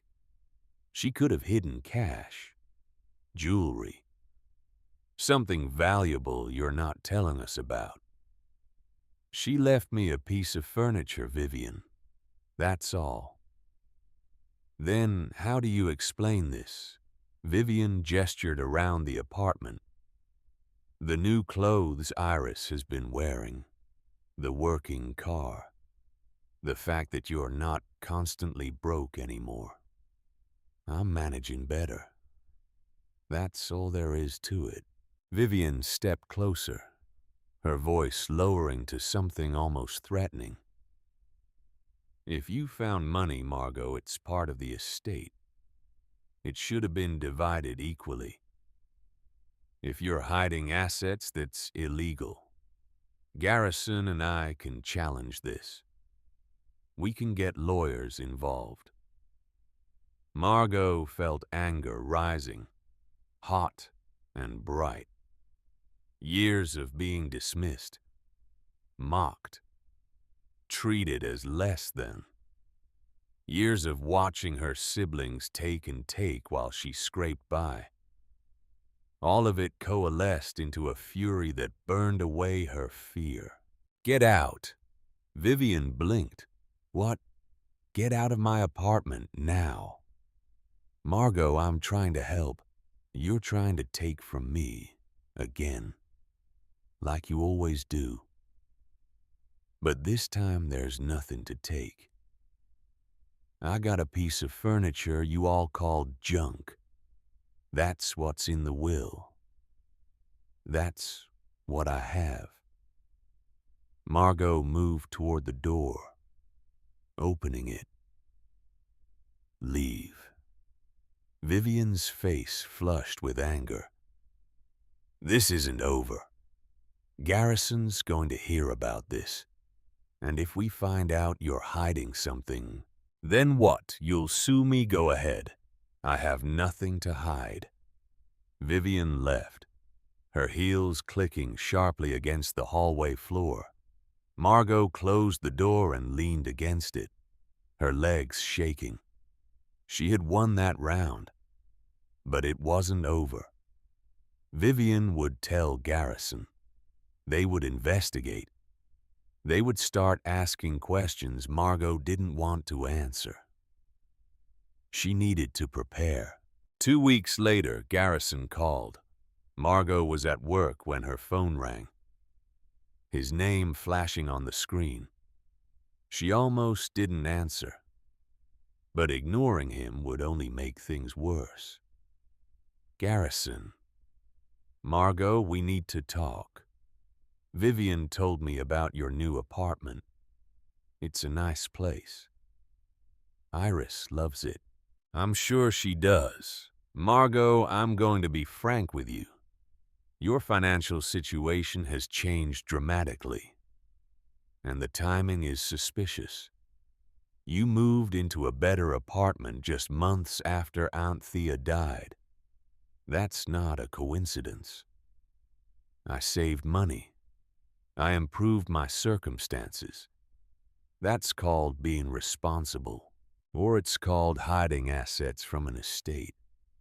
Margot, if you found something valuable in that armoire, you need to disclose it. I've spoken with a lawyer. If you're concealing property that should have been part of the estate distribution, we can take legal action. Margot felt her jaw tighten. Take legal action then, but you won't find anything, because there's nothing to find. I want to see the armoire. The request hung in the air, dangerous and direct. Margot's mind raced. Why? Because if there was something hidden in it, there might be evidence. Secret compartments, concealed spaces. I want an expert to examine it. It's a piece of furniture, Garrison. That's all. Then you won't mind if someone takes a look. Actually, I do mind. It's mine. Aunt Thea left it to me. You have no right to it. I have every right if it's being used to hide assets that should have been distributed equally. You got your inheritance, Garrison. So did Vivian. Be satisfied with that. This isn't about satisfaction. It's about fairness. And if you're hiding something, Margot, I will find out. He hung up before she could respond. Margot stood in the break room of the grocery store, her hands trembling. They were closing in. Garrison wouldn't let this go. He would push and investigate and demand until he found something, or convinced himself there was nothing to find. 3 weeks later, Rachel came home from work to find Garrison and Vivian waiting in the lobby of her apartment building. The manager must have let them in despite Margot's instructions that no one should access the building without her permission. Margot, Garrison said, standing as she entered, we need to talk. I have nothing to say to you. Then you'll listen. He held up a folder, thick with papers. I have documentation here showing that your monthly expenses exceed your reported income by at least $800. I have photographs of your new furniture, Iris's new clothes, your repaired car. You've spent thousands of dollars in the past 6 months that you can't account for. How I spend my money is none of your business. It is when that money came from our aunt's estate. Vivian stepped forward, her expression cold. You found something, Margot. We know you did. And you've been hiding it from us. The only thing I found was the furniture you all mocked. The junk you said wasn't worth hauling away. Then let us see it, Garrison demanded.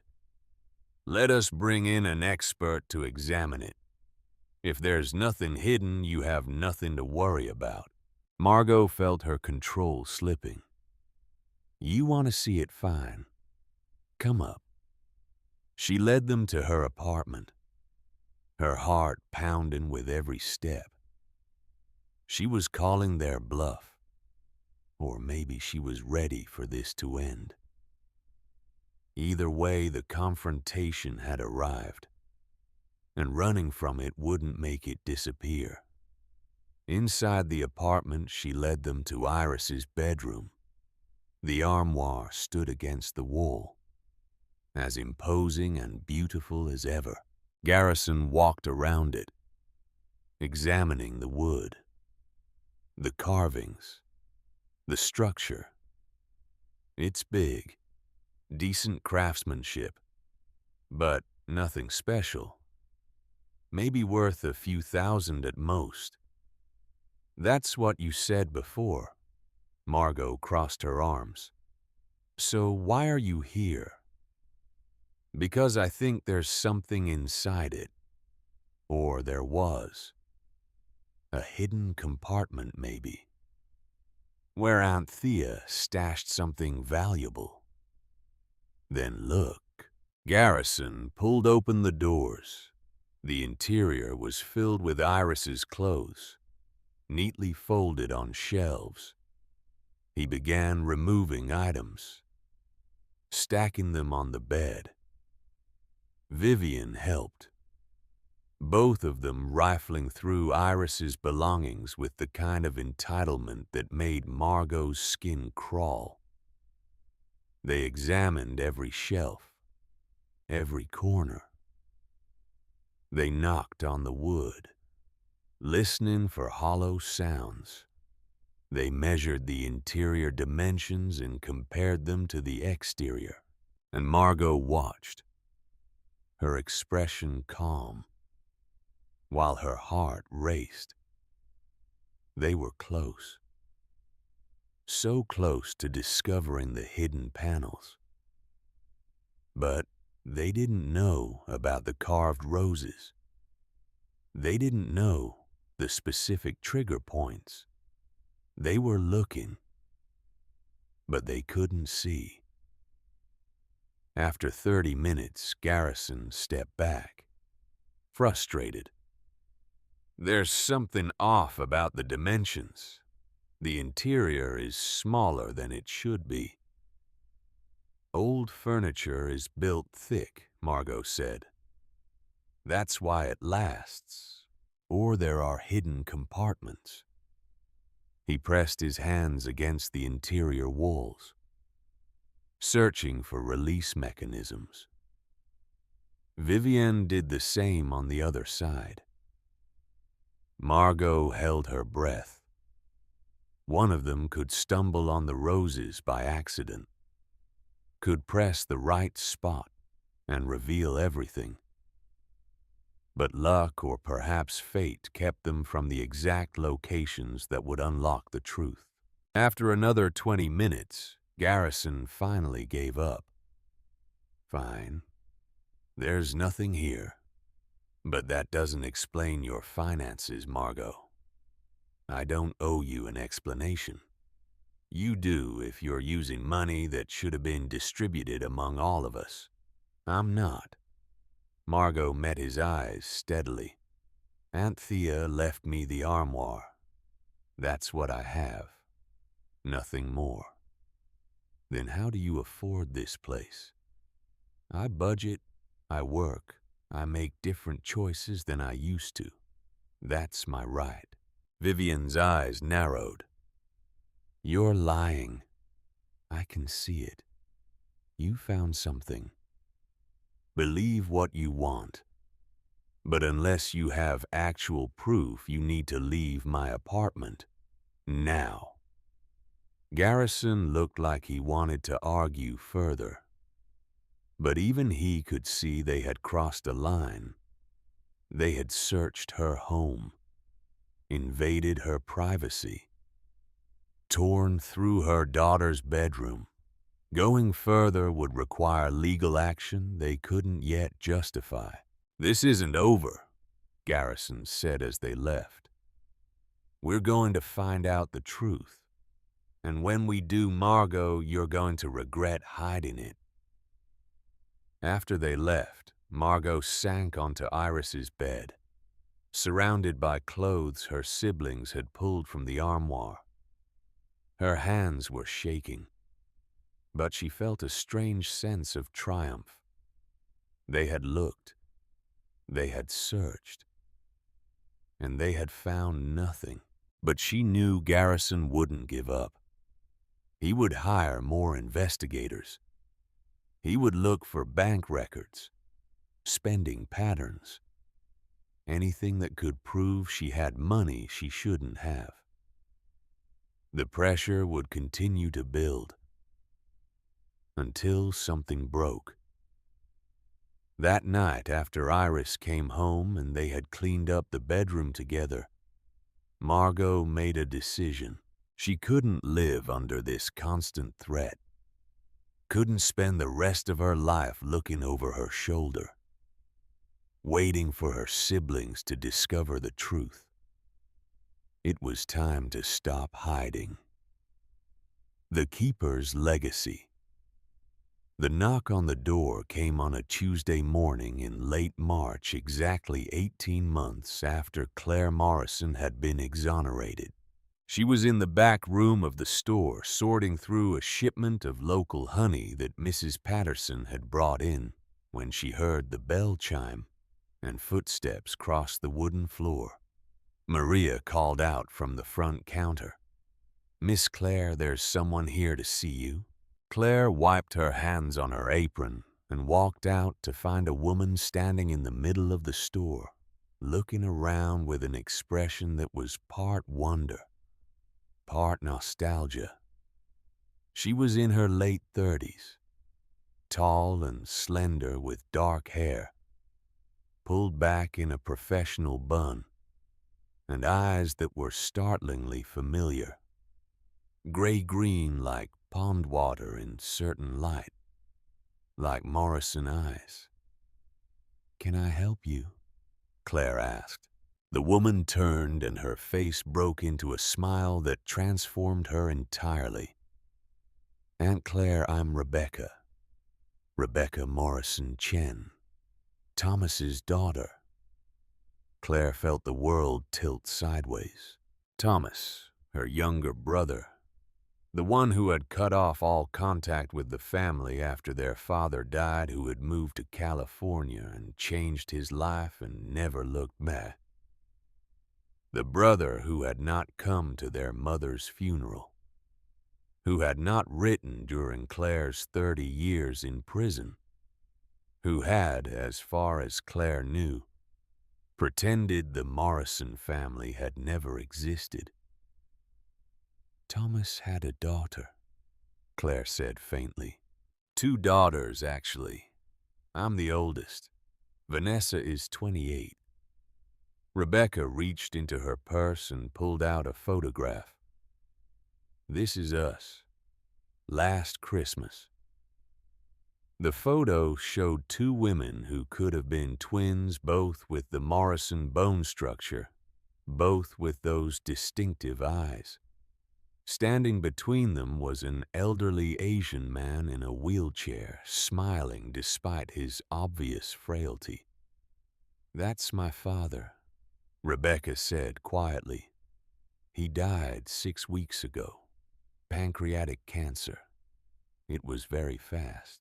Claire took the photograph with trembling hands.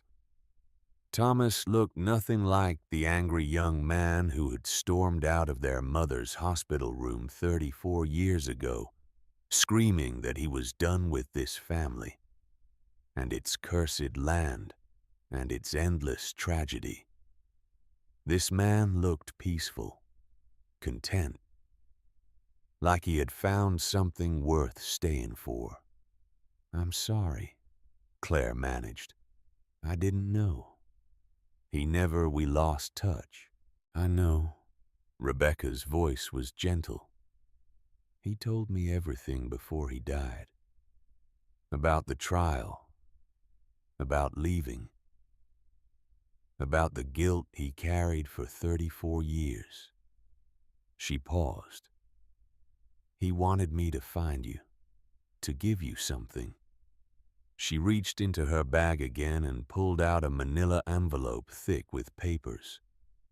"What is this?" "His confession, his testimony. Everything he witnessed the week before your trial. Everything Earl Grayson threatened him with if he didn't leave town and keep his mouth shut." Claire's hands went numb. The envelope fell to the counter with a soft thud. "He knew," she whispered. "He knew I was innocent, and he left anyway." He was 23 years old, Aunt Claire. Grayson threatened to kill him. Showed him photographs of what had happened to other people who had crossed the family. Dad was terrified. Rebecca's eyes filled with tears. He spent the rest of his life trying to make up for it. Built a good life. Raised us to value truth and justice. Donated to innocence projects. Volunteered with formerly incarcerated people. But he never forgave himself. Claire picked up the envelope again, feeling its weight. Inside were answers to questions she had stopped asking years ago. Proof that her own brother had known the truth and chosen silence over family. "Why now?" she asked. "Why bring this to me now after I've already been exonerated?" "Because it's not just about you." Rebecca pulled out another document. "My father witnessed Earl Grayson murder someone. A man named Douglas Pratt, the bank manager who threatened to come forward about the falsified records." The room went very quiet. Even Maria, who had been pretending not to listen from behind the register, stopped moving. "Pratt died of a heart attack," Claire said. "Pratt was poisoned. My father saw Earl Grayson's assistant put something in his coffee at a diner in Statesboro. He didn't understand what he was seeing at the time, but later when Pratt died 2 months after filing that affidavit, Dad put it together."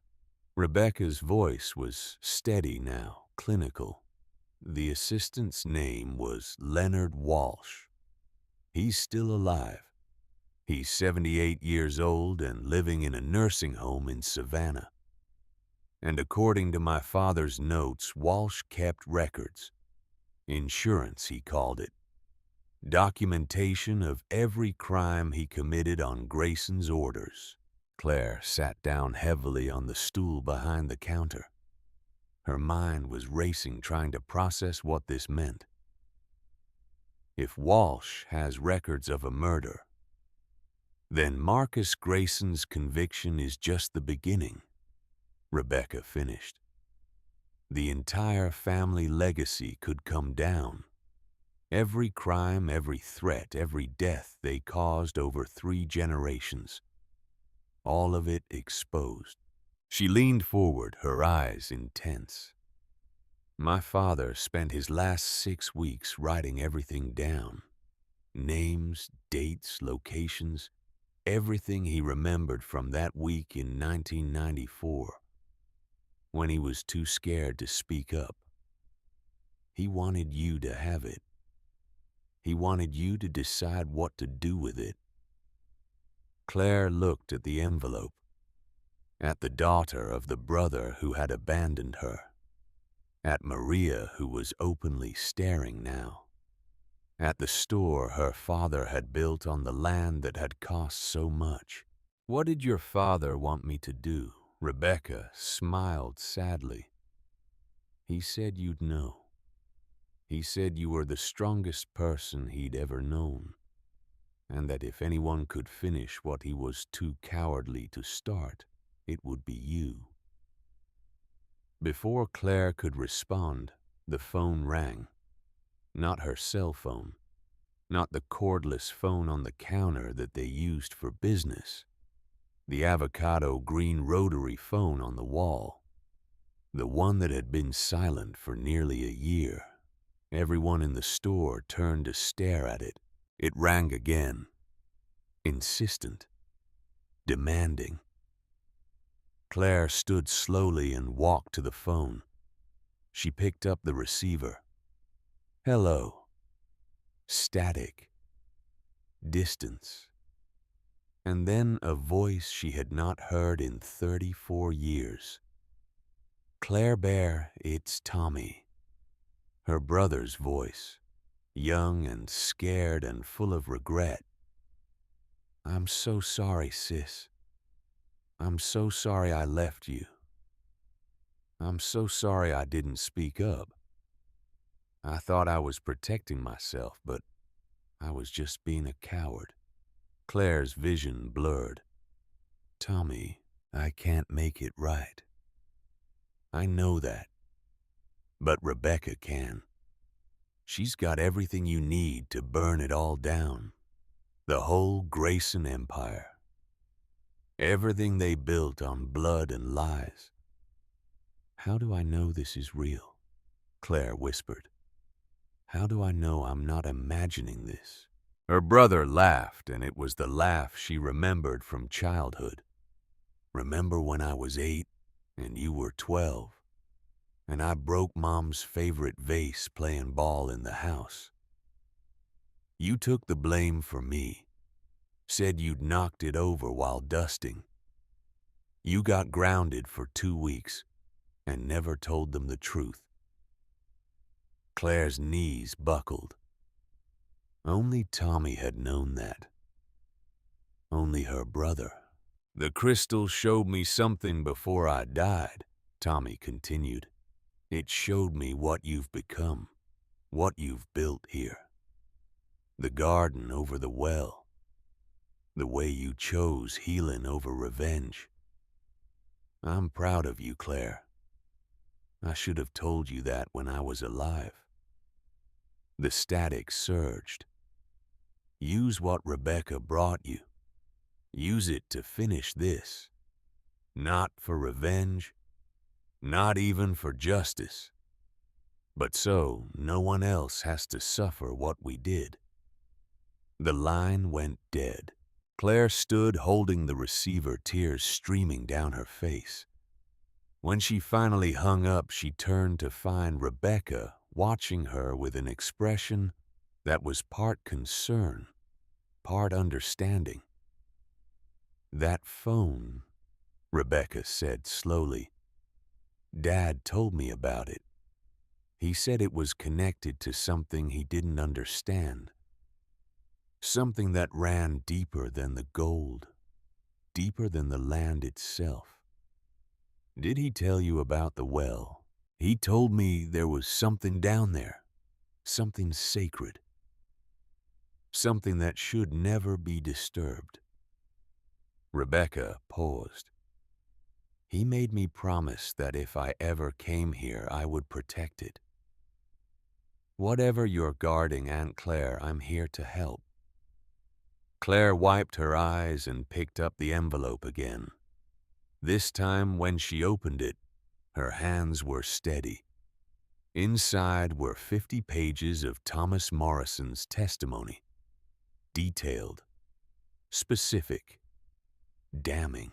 He had witnessed Earl Grayson meeting with the forensic accountant 2 weeks before Claire's trial, handing over a briefcase full of cash. He had overheard conversations about fabricating evidence. He had seen Leonard Walsh Earl's assistant delivering envelopes to the judge's chambers after hours, and he had seen Walsh put something in Douglas Pratt's coffee at the Main Street Diner on a Sunday morning in February 1997, while Pratt sat reading the newspaper, completely unaware that he had 90 days left to live. This is enough to reopen a murder investigation, Claire said. More than that. Rebecca pulled out her phone and showed Claire a photograph. This is Leonard Walsh today. I visited him last week. He's dying. Emphysema. He has maybe 6 months left, and he wants to talk. The photo showed an elderly man in a hospital bed, oxygen tubes in his nose, looking smaller than a person should be able to look and still be alive. Why would he talk now? Because he's terrified of what comes after, Rebecca said simply. He's killed at least 3 people on Earl Grayson's orders. He's ruined dozens of lives. And now he's facing judgment, and he wants to clear his conscience before he goes. What does he want in exchange? Immunity from prosecution, a guarantee that he won't die in prison. Rebecca's expression was neutral. I told him I couldn't promise anything, that it wasn't my decision to make. But I also told him that the woman who had the most reason to want him dead was the same woman who had turned down millions in gold mining rights because she believed in doing the right thing. Claire looked at the photo of Leonard Walsh again. This man had helped destroy her family, had helped send her to prison, had murdered a man who was trying to tell the truth, and he was dying scared and alone, wanting mercy he had never shown anyone else. I need to think about this, Claire said. Of course. Rebecca handed her a business card. I'm staying at the hotel in town for a few days. Call me when you're ready. After Rebecca left, Claire sat at the counter staring at the envelope. Maria approached cautiously, carrying 2 cups of coffee. You okay, Miss Claire? I don't know. Claire accepted the coffee gratefully. How do you forgive someone who helped destroy your life? How do you show mercy to someone who showed none to others? Maria was quiet for a moment. She was 26 years old, a single mother who had been working at the store for 6 months. Claire had hired her despite having no references, no work history, nothing but a criminal record for drug possession, and a daughter who needed her mother to succeed. I've been clean for 3 years, Maria said finally. 3 years since I got out. And you know what I learned? Mercy isn't about what someone deserves. It's about who you want to be. She set down her coffee cup. That man Walsh, he doesn't deserve forgiveness, but you deserve peace. And sometimes the only way to get peace is to let go of the right to punish. Claire reached over and squeezed Maria's hand. When did you get so wise? I had a good teacher. Maria smiled. You gave me a chance when no one else would. You showed me what mercy looks like. Now maybe it's time to show someone else. That evening, Claire walked out to the garden over the sealed well. The spring plantings were just beginning to come up. Peas climbing their trellises. Early lettuce forming delicate green rosettes. The apple trees she had planted last fall were budding. She knelt in the dirt and put her hands flat on the ground, feeling the warmth that always emanated from this spot. The crystal buried deep below pulsed with its steady rhythm. I need guidance, she said to the earth, to the crystal, to whatever was listening. Tommy's daughter brought me a choice.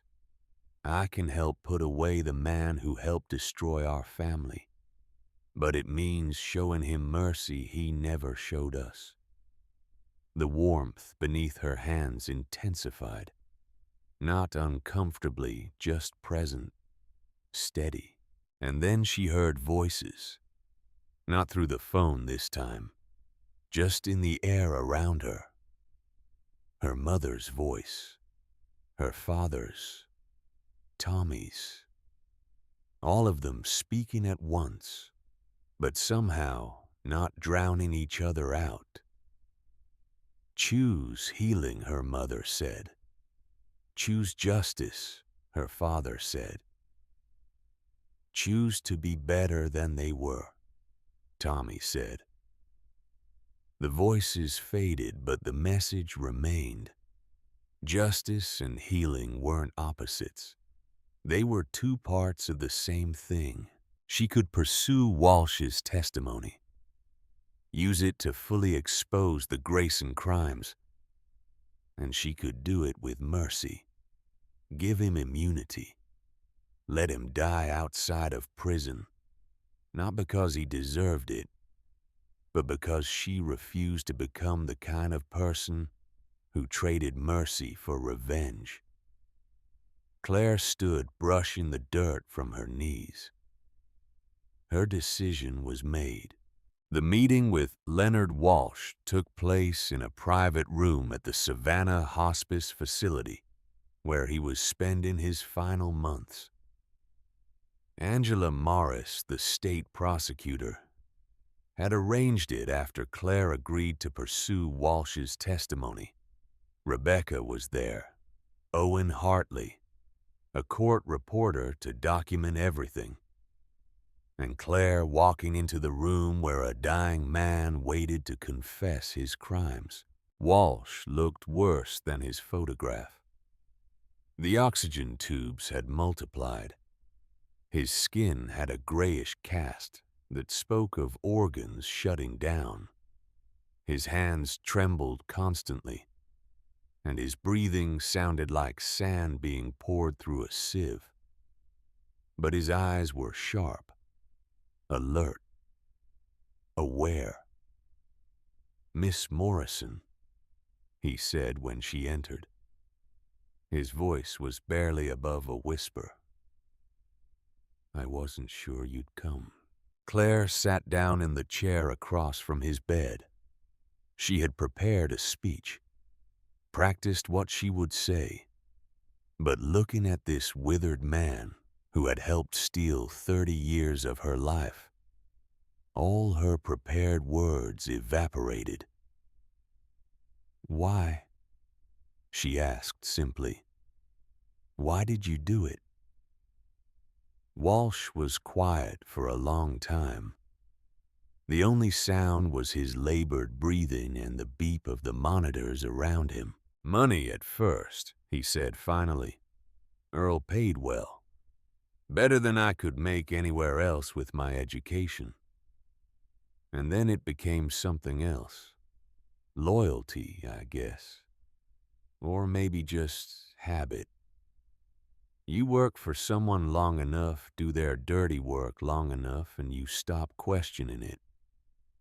You killed people." "I did." Walsh didn't look away. Douglas Pratt, a union organizer named James Sullivan, who was trying to organize the mill workers. A journalist from Atlanta who was investigating the Graysons' business practices. All of them made to look like accidents or natural causes. Claire felt sick. How? Compounds that mimic heart attacks. Untraceable in autopsy, especially if the coroner isn't looking too hard. And in Millbrook, with Grayson money paying for everything, coroners never look too hard. Angela Morris leaned forward. "Are you willing to testify to all of this, to provide documentation, names, dates, methods?" "I am. On one condition." Walsh's eyes found Claire's. "Miss Morrison gets final say on what happens to me. If she wants me prosecuted, I'll plead guilty. Take whatever sentence comes. But if she's willing to grant immunity, I want to die outside of prison, in this hospice, with whatever dignity I have left." "You don't deserve dignity," Claire said. The words came out harder than she intended. You don't deserve peace or comfort or mercy. You helped send an innocent woman to prison for 30 years. You murdered people who were just trying to tell the truth." "I know." Walsh's eyes filled with tears. "I know what I am, what I've done. I'm not asking for forgiveness. I'm just asking for mercy. And I know I have no right to ask it from you of all people." Claire stood up and walked to the window. Outside, Savannah was beautiful in the late afternoon light. Magnolias blooming, Spanish moss hanging from ancient oaks. Life continuing its endless cycle of growth and decay. She thought about Maria working at the store, about the second chance Claire had given her, about how mercy wasn't about what someone deserved, but about who you wanted to be. She thought about the garden over the well, about choosing to grow vegetables instead of mining gold, about healing instead of exploitation. She thought about her father's letters. Your greatest power is the power to choose who you become in the face of injustice. Claire turned back to face Walsh. You'll tell them everything. Every crime, every murder, every person you hurt on Earl Grayson's orders. You'll name names and provide documentation and answer every question they ask you. No holding back, no protecting anyone.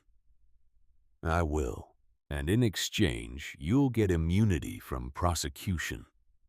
You'll die here in this hospice with whatever comfort they can provide. Claire's voice was steel. But you don't get forgiveness from me. You don't get absolution. What you get is mercy. And you'll spend whatever time you have left understanding the difference. Walsh nodded slowly. That's more than I deserve. Yes, Claire said. It is. The testimony took 3 days. Walsh spoke for hours at a time, pausing only when his breathing became too labored to continue. The court reporter's fingers flew across the keys, documenting every word. He described how Earl Grayson had built an empire on fear and violence, how every business competitor who got too successful mysteriously went bankrupt or died in accidents, how every politician who refused to cooperate found themselves facing scandals or health crises, how the entire county had been run like a fiefdom for 3 generations with the Graysons as untouchable kings. He provided dates, methods, names of accomplices. He surrendered a storage unit key that led investigators to boxes of documents he had kept as insurance.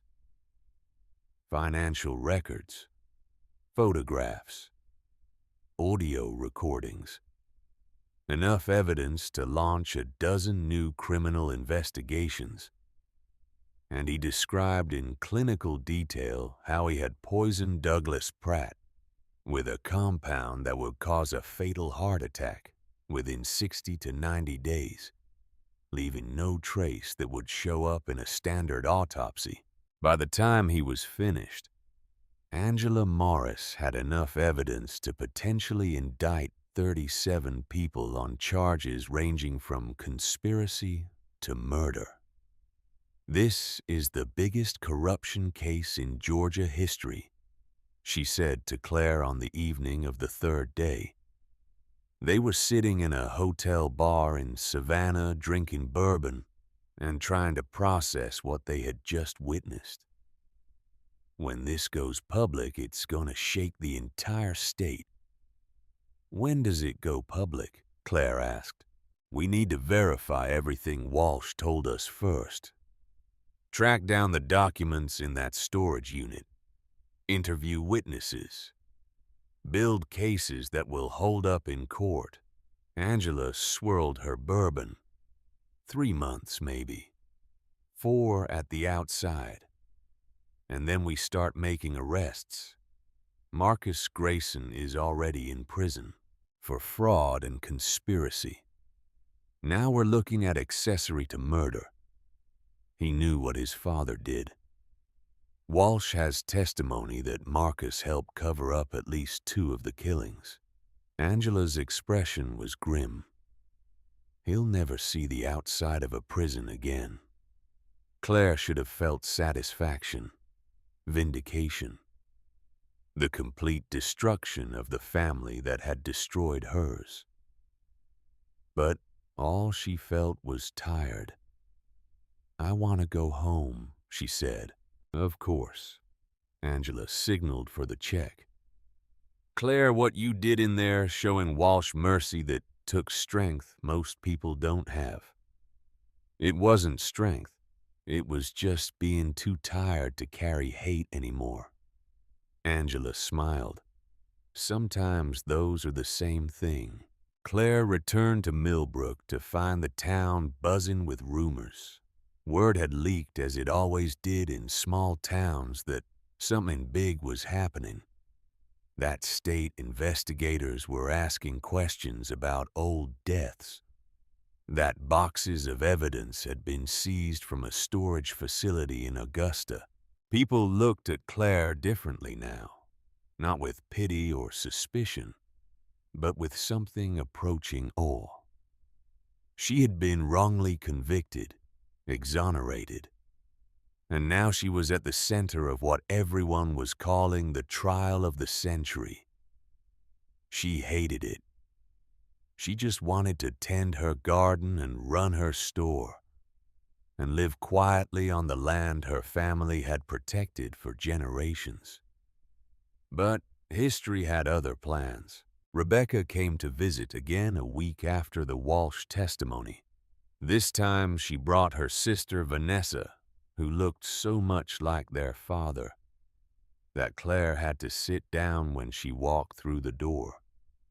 "We've been going through Dad's things," Rebecca said. They were sitting on the porch of the store watching the sun set over the mountains. "We found something we think you should have." Vanessa pulled out a wooden box, small and carefully carved. "Dad made this the year before he died. He said it was for you, for when you were ready." Claire opened the box. Inside was a key. Not brass, like the one to the store, but silver, ornate, old-looking. "What does it open?" "We don't know," Rebecca admitted. "There was a note with it, just 3 words, for the keeper." Claire's breath caught. She picked up the key, feeling its weight. It was warm to the touch, warmer than it should be, sitting in a wooden box. "Your father knew about the well," Claire said slowly. "About what's down there. He told us there was something on this land worth protecting, something beyond money or property." Rebecca met Claire's eyes. "He said you were the keeper now, that you'd know what to do when the time came." "The time for what?" "He didn't say, just that you'd know."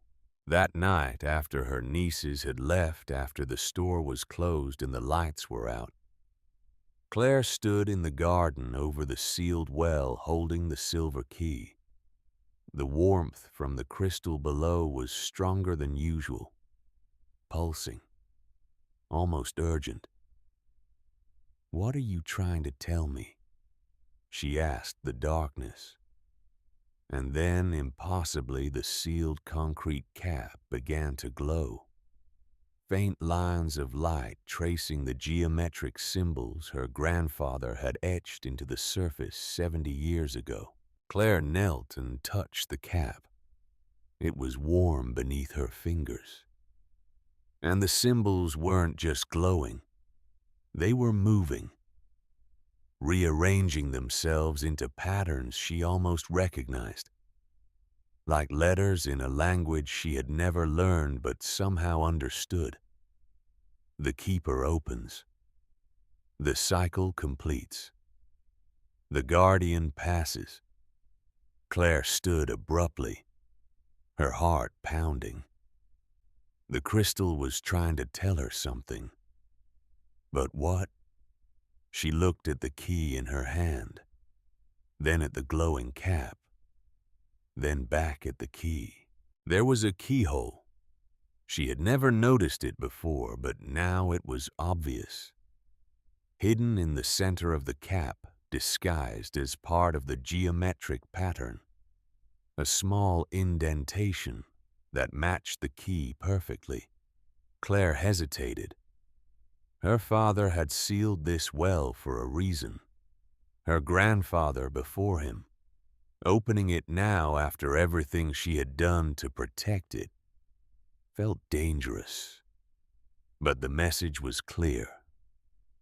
The keeper opens. The cycle completes. She inserted the key into the hidden lock and turned it. The cap didn't open. Instead, it began to sink, slowly, smoothly descending into the earth like an elevator taking Claire with it. She stood, frozen on the concrete surface as it carried her down past the original depth of the well shaft, past the chamber where the crystal weighted deeper into the earth than should be possible. The descent took 90 seconds. When it stopped, Claire found herself standing in a chamber she had never seen before. It was vast, cathedral-sized. The walls were covered not in ancient paintings, but in crystalline formations that glowed with their own light. And all around the perimeter, set into alcoves carved from living rock, were objects. Dozens of them. Hundreds. Each one carefully preserved, each one important in some way she couldn't quite understand. Claire stepped off the cap and walked slowly around the chamber, examining what was there. A Cherokee prayer wheel, ancient and beautiful. A surveyor's compass from the 1800s. A photograph of her great-great-grandfather, the first Morrison to homestead this land. Her father's favorite hammer, the one he had used to build the store. And in the center alcove, larger than the others, something she recognized immediately. Her mother's wedding ring. Claire picked it up with trembling hands. It was exactly as she remembered. Simple gold band with a tiny inscription inside. Forever from Henry. How had it gotten here? Her mother had been buried with this ring. Claire had seen it on her finger at the funeral 12 years ago. You're the keeper now. Claire spun around. Standing at the edge of the chamber, translucent but present, was her grandmother, Vera Morrison, dead for 53 years, looking exactly as she had in the old photographs. Grandma, the crystal doesn't just connect the living to the dead, Vera said. Her voice seemed to come from everywhere and nowhere. It connects keepers across time. Every generation that has protected this land. Every Morrison who chose guardianship over exploitation. She gestured to the alcoves. These are our memories.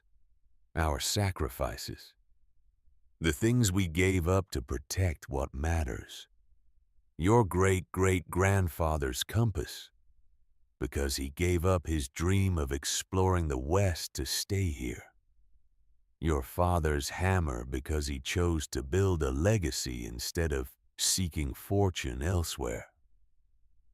Your mother's ring, because she chose love of this land over comfort and ease.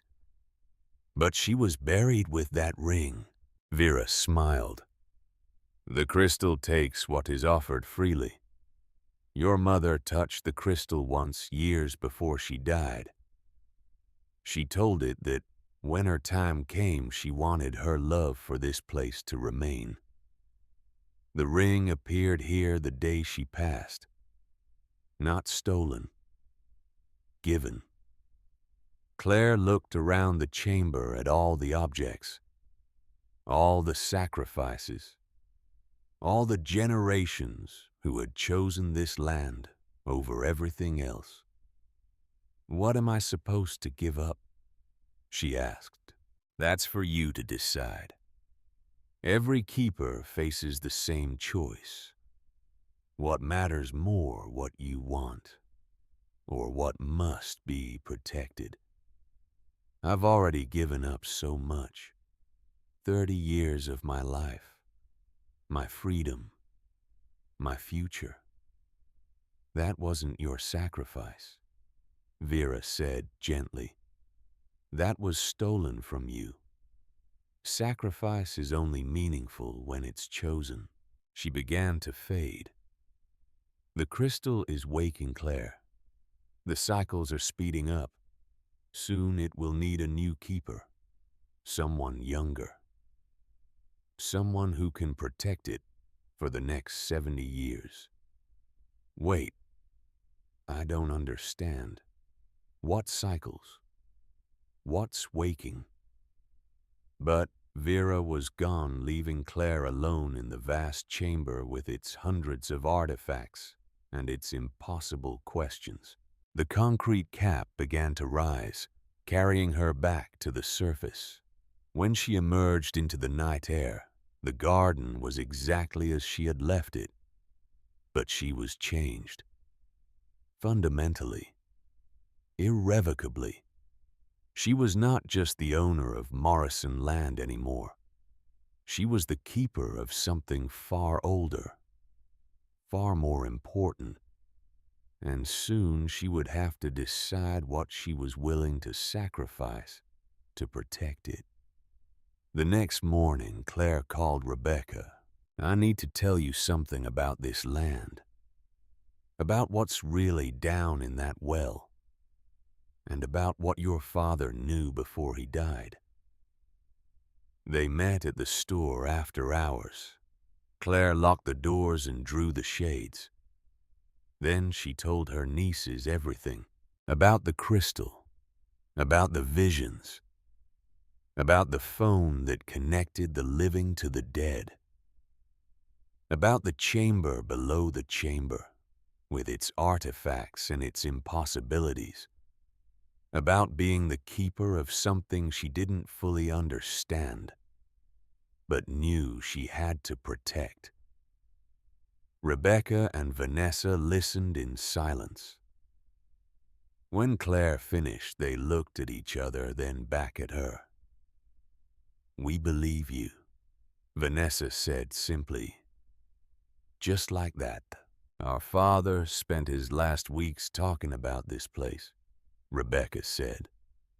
"About the responsibility, the weight of knowing something that couldn't be explained or shared.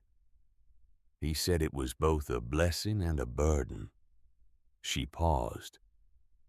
"He also said that when the time came, we would have to help you carry it." "Help me how?" "By being keepers, too." Rebecca pulled out a document. "We're moving back, both of us. Vanessa's selling her practice in Sacramento. I'm leaving my law firm. We're coming here, to Millbrook, to this land. Why would you give up your lives for this?" "Because it's our legacy, too," Vanessa said. "Because Dad spent his whole life running from it, and it destroyed him. Because we don't want to make the same mistake."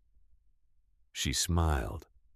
"And because you shouldn't have to do this alone." Claire felt tears burning in her eyes. "You have no idea what you're agreeing to. The responsibility, the isolation, the weight of keeping secrets that sound insane if you try to explain them." "Then teach us," Rebecca said. "Teach us how to be keepers, Let us help protect what our family has guarded for generations. Claire looked at her nieces, at these young women who were willing to upend their entire lives for a responsibility they barely understood. At family she thought she had lost forever. "All right," she said finally. "I'll teach you. But first, you need to touch the crystal.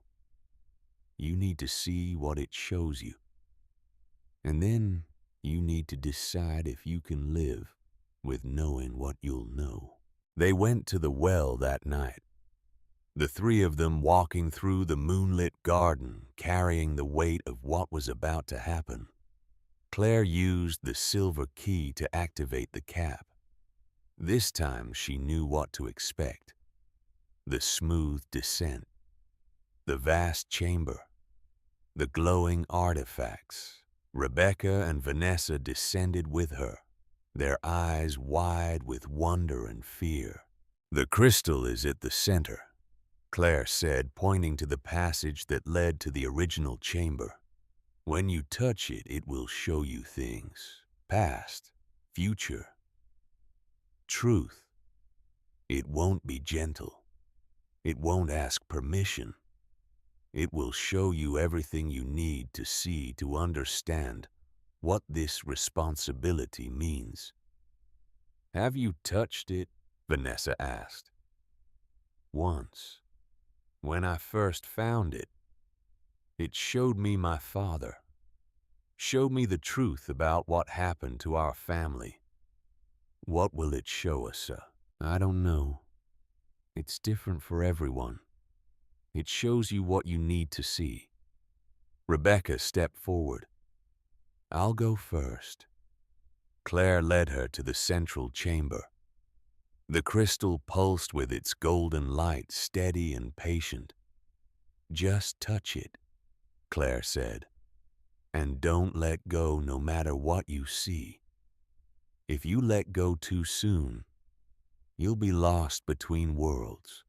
Rebecca took a breath and reached out. The moment her fingers made contact, her body went rigid. Her eyes widened, seeing things Claire couldn't. Tears began streaming down her face. Claire counted. 1 minute, 2, 3. At 5 minutes, Rebecca's hand fell away and she collapsed. Claire caught her before she hit the ground. "What did you see?" Claire asked when Rebecca could breathe again. "Everything," Rebecca whispered. "Our whole family. 4 generations of keepers. All of them choosing this land over easier lives. All of them carrying the weight of knowledge that couldn't be shared."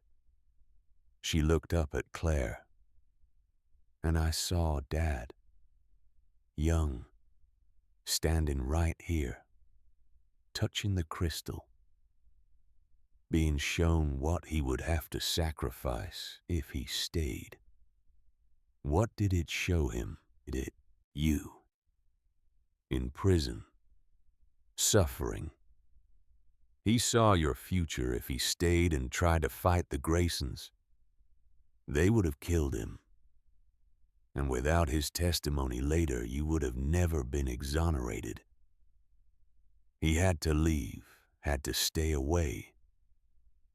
So that 34 years later, I could bring you the evidence that set you free."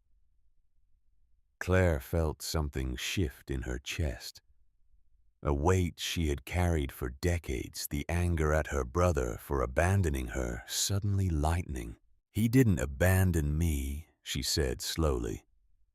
"He was protecting the future.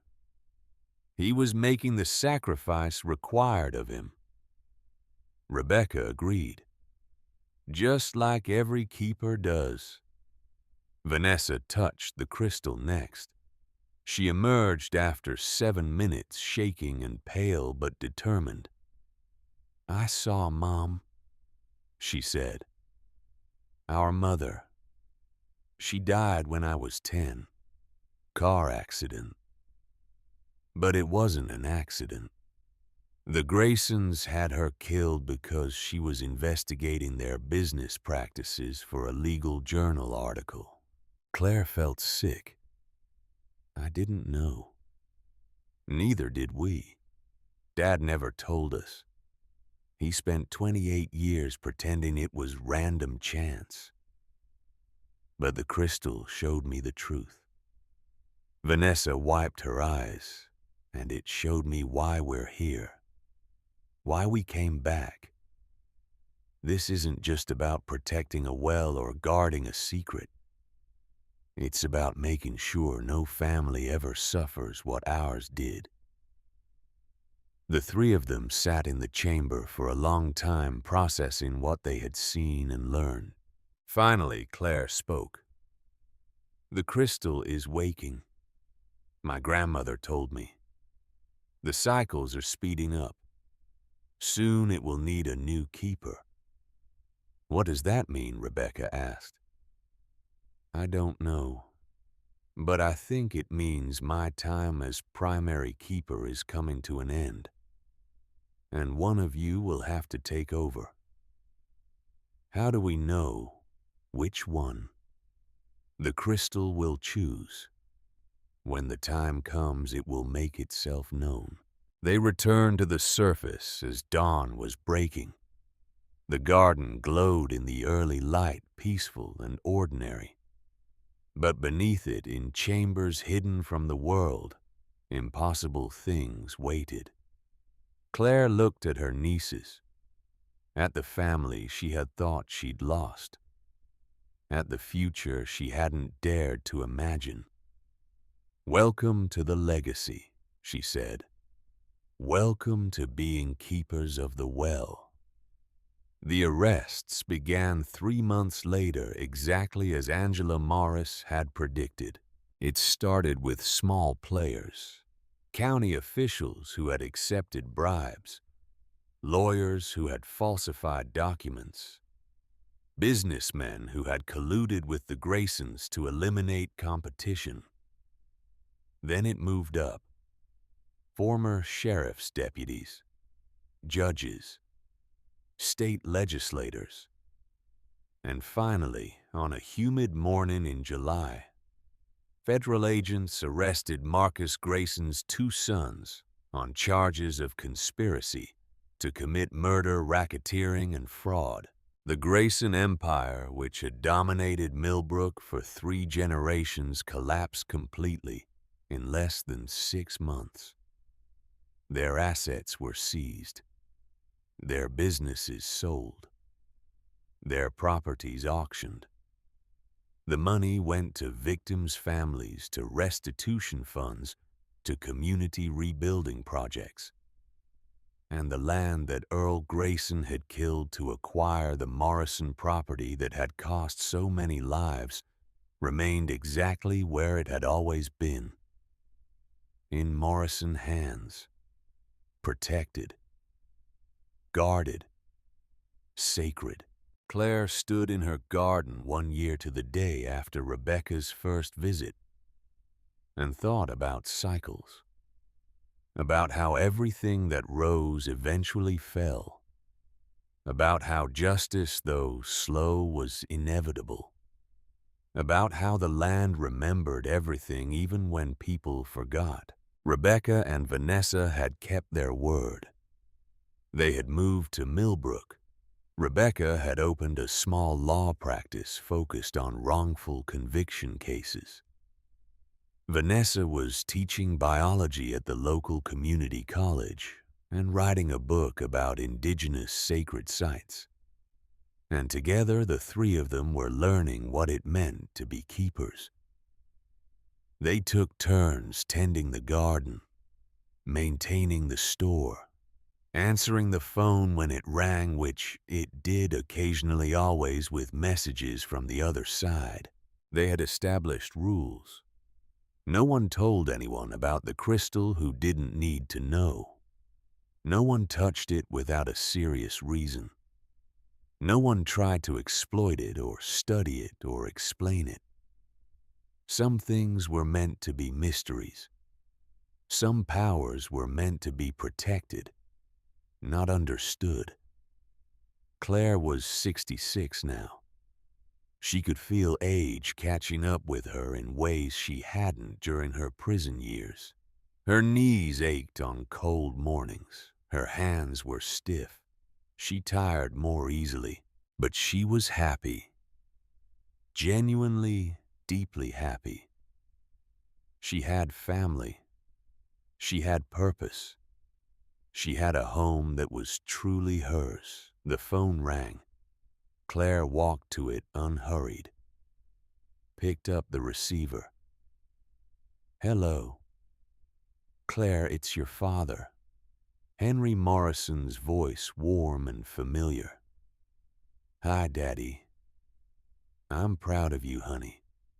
Proud of everything you've built. Everything you've protected. Everything you've become. I couldn't have done it without your letters. Without your planning.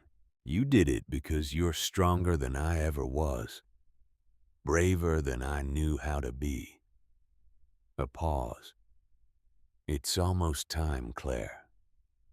The crystal is ready to choose the next keeper. Are you prepared?" Claire looked out the window at Rebecca and Vanessa working together in the garden. Strong, capable, ready. "I am." "Then trust the crystal. Trust the land. Trust that everything happens in its right time." The line went dead. Claire hung up the phone and walked outside. Her nieces looked up as she approached. "It's time," Claire said. "The crystal is ready to choose." They went to the well together that evening, all three of them. Used the silver key to descend. Walked through the vast chamber to the smaller one where the crystal waited. It was glowing brighter than Claire had ever seen it, pulsing with an urgency that made the air vibrate. "Touch it," Claire said to her nieces, "both of you at the same time." Rebecca and Vanessa reached out together. Their fingers made contact with the crystal's surface. The glow intensified until the entire chamber was filled with golden light. Claire had to shield her eyes. And then the light condensed, focused, flowed from the crystal into one of the young women. Vanessa. She gasped as the light entered her. Her whole body began to glow from within. And when she opened her eyes, they were different. Still, her eyes still human, but touched by something older. Something vast. "I am the keeper now," she said. And her voice echoed with harmonics that weren't quite human. "I understand. I accept. I will guard what must be guarded." The light faded. Vanessa swayed and Rebecca called her. "What did it show you?" Rebecca asked. "Everything. The whole history of this place. Every keeper back to the first ones. The Cherokee people who discovered the crystal and built the first protections around it. The settlers who learned from them. Our family who took on the responsibility when the old keepers could no longer remain." Vanessa looked at Claire with those changed eyes. "And I saw the future. Not all of it, just glimpses. Enough to know that the work isn't finished. That the crystal needs protection now more than ever." "Why now?" Claire asked. "Because the world is changing. Technology is advancing. Soon, people will have tools that can detect the crystal from a distance, scan through solid rock, find things that should stay hidden.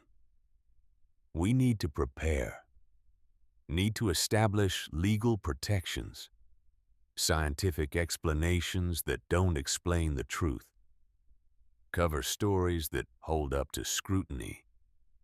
That's a lot of responsibility for one person, Rebecca said. Vanessa smiled. Good thing I have you, and Aunt Claire. We're keepers together even if the crystal only chose one of us as primary guardian. They returned to the surface. The garden was dark now, lit only by moonlight and stars. Claire felt lighter than she had in months. The responsibility she had carried alone for so long was being shared. The future was secure. The cycle was continuing. I need to tell you something, she said to her nieces, about what I'm planning to do with the store and the land when I'm gone. You're not going anywhere, Rebecca said quickly. Not soon, I hope.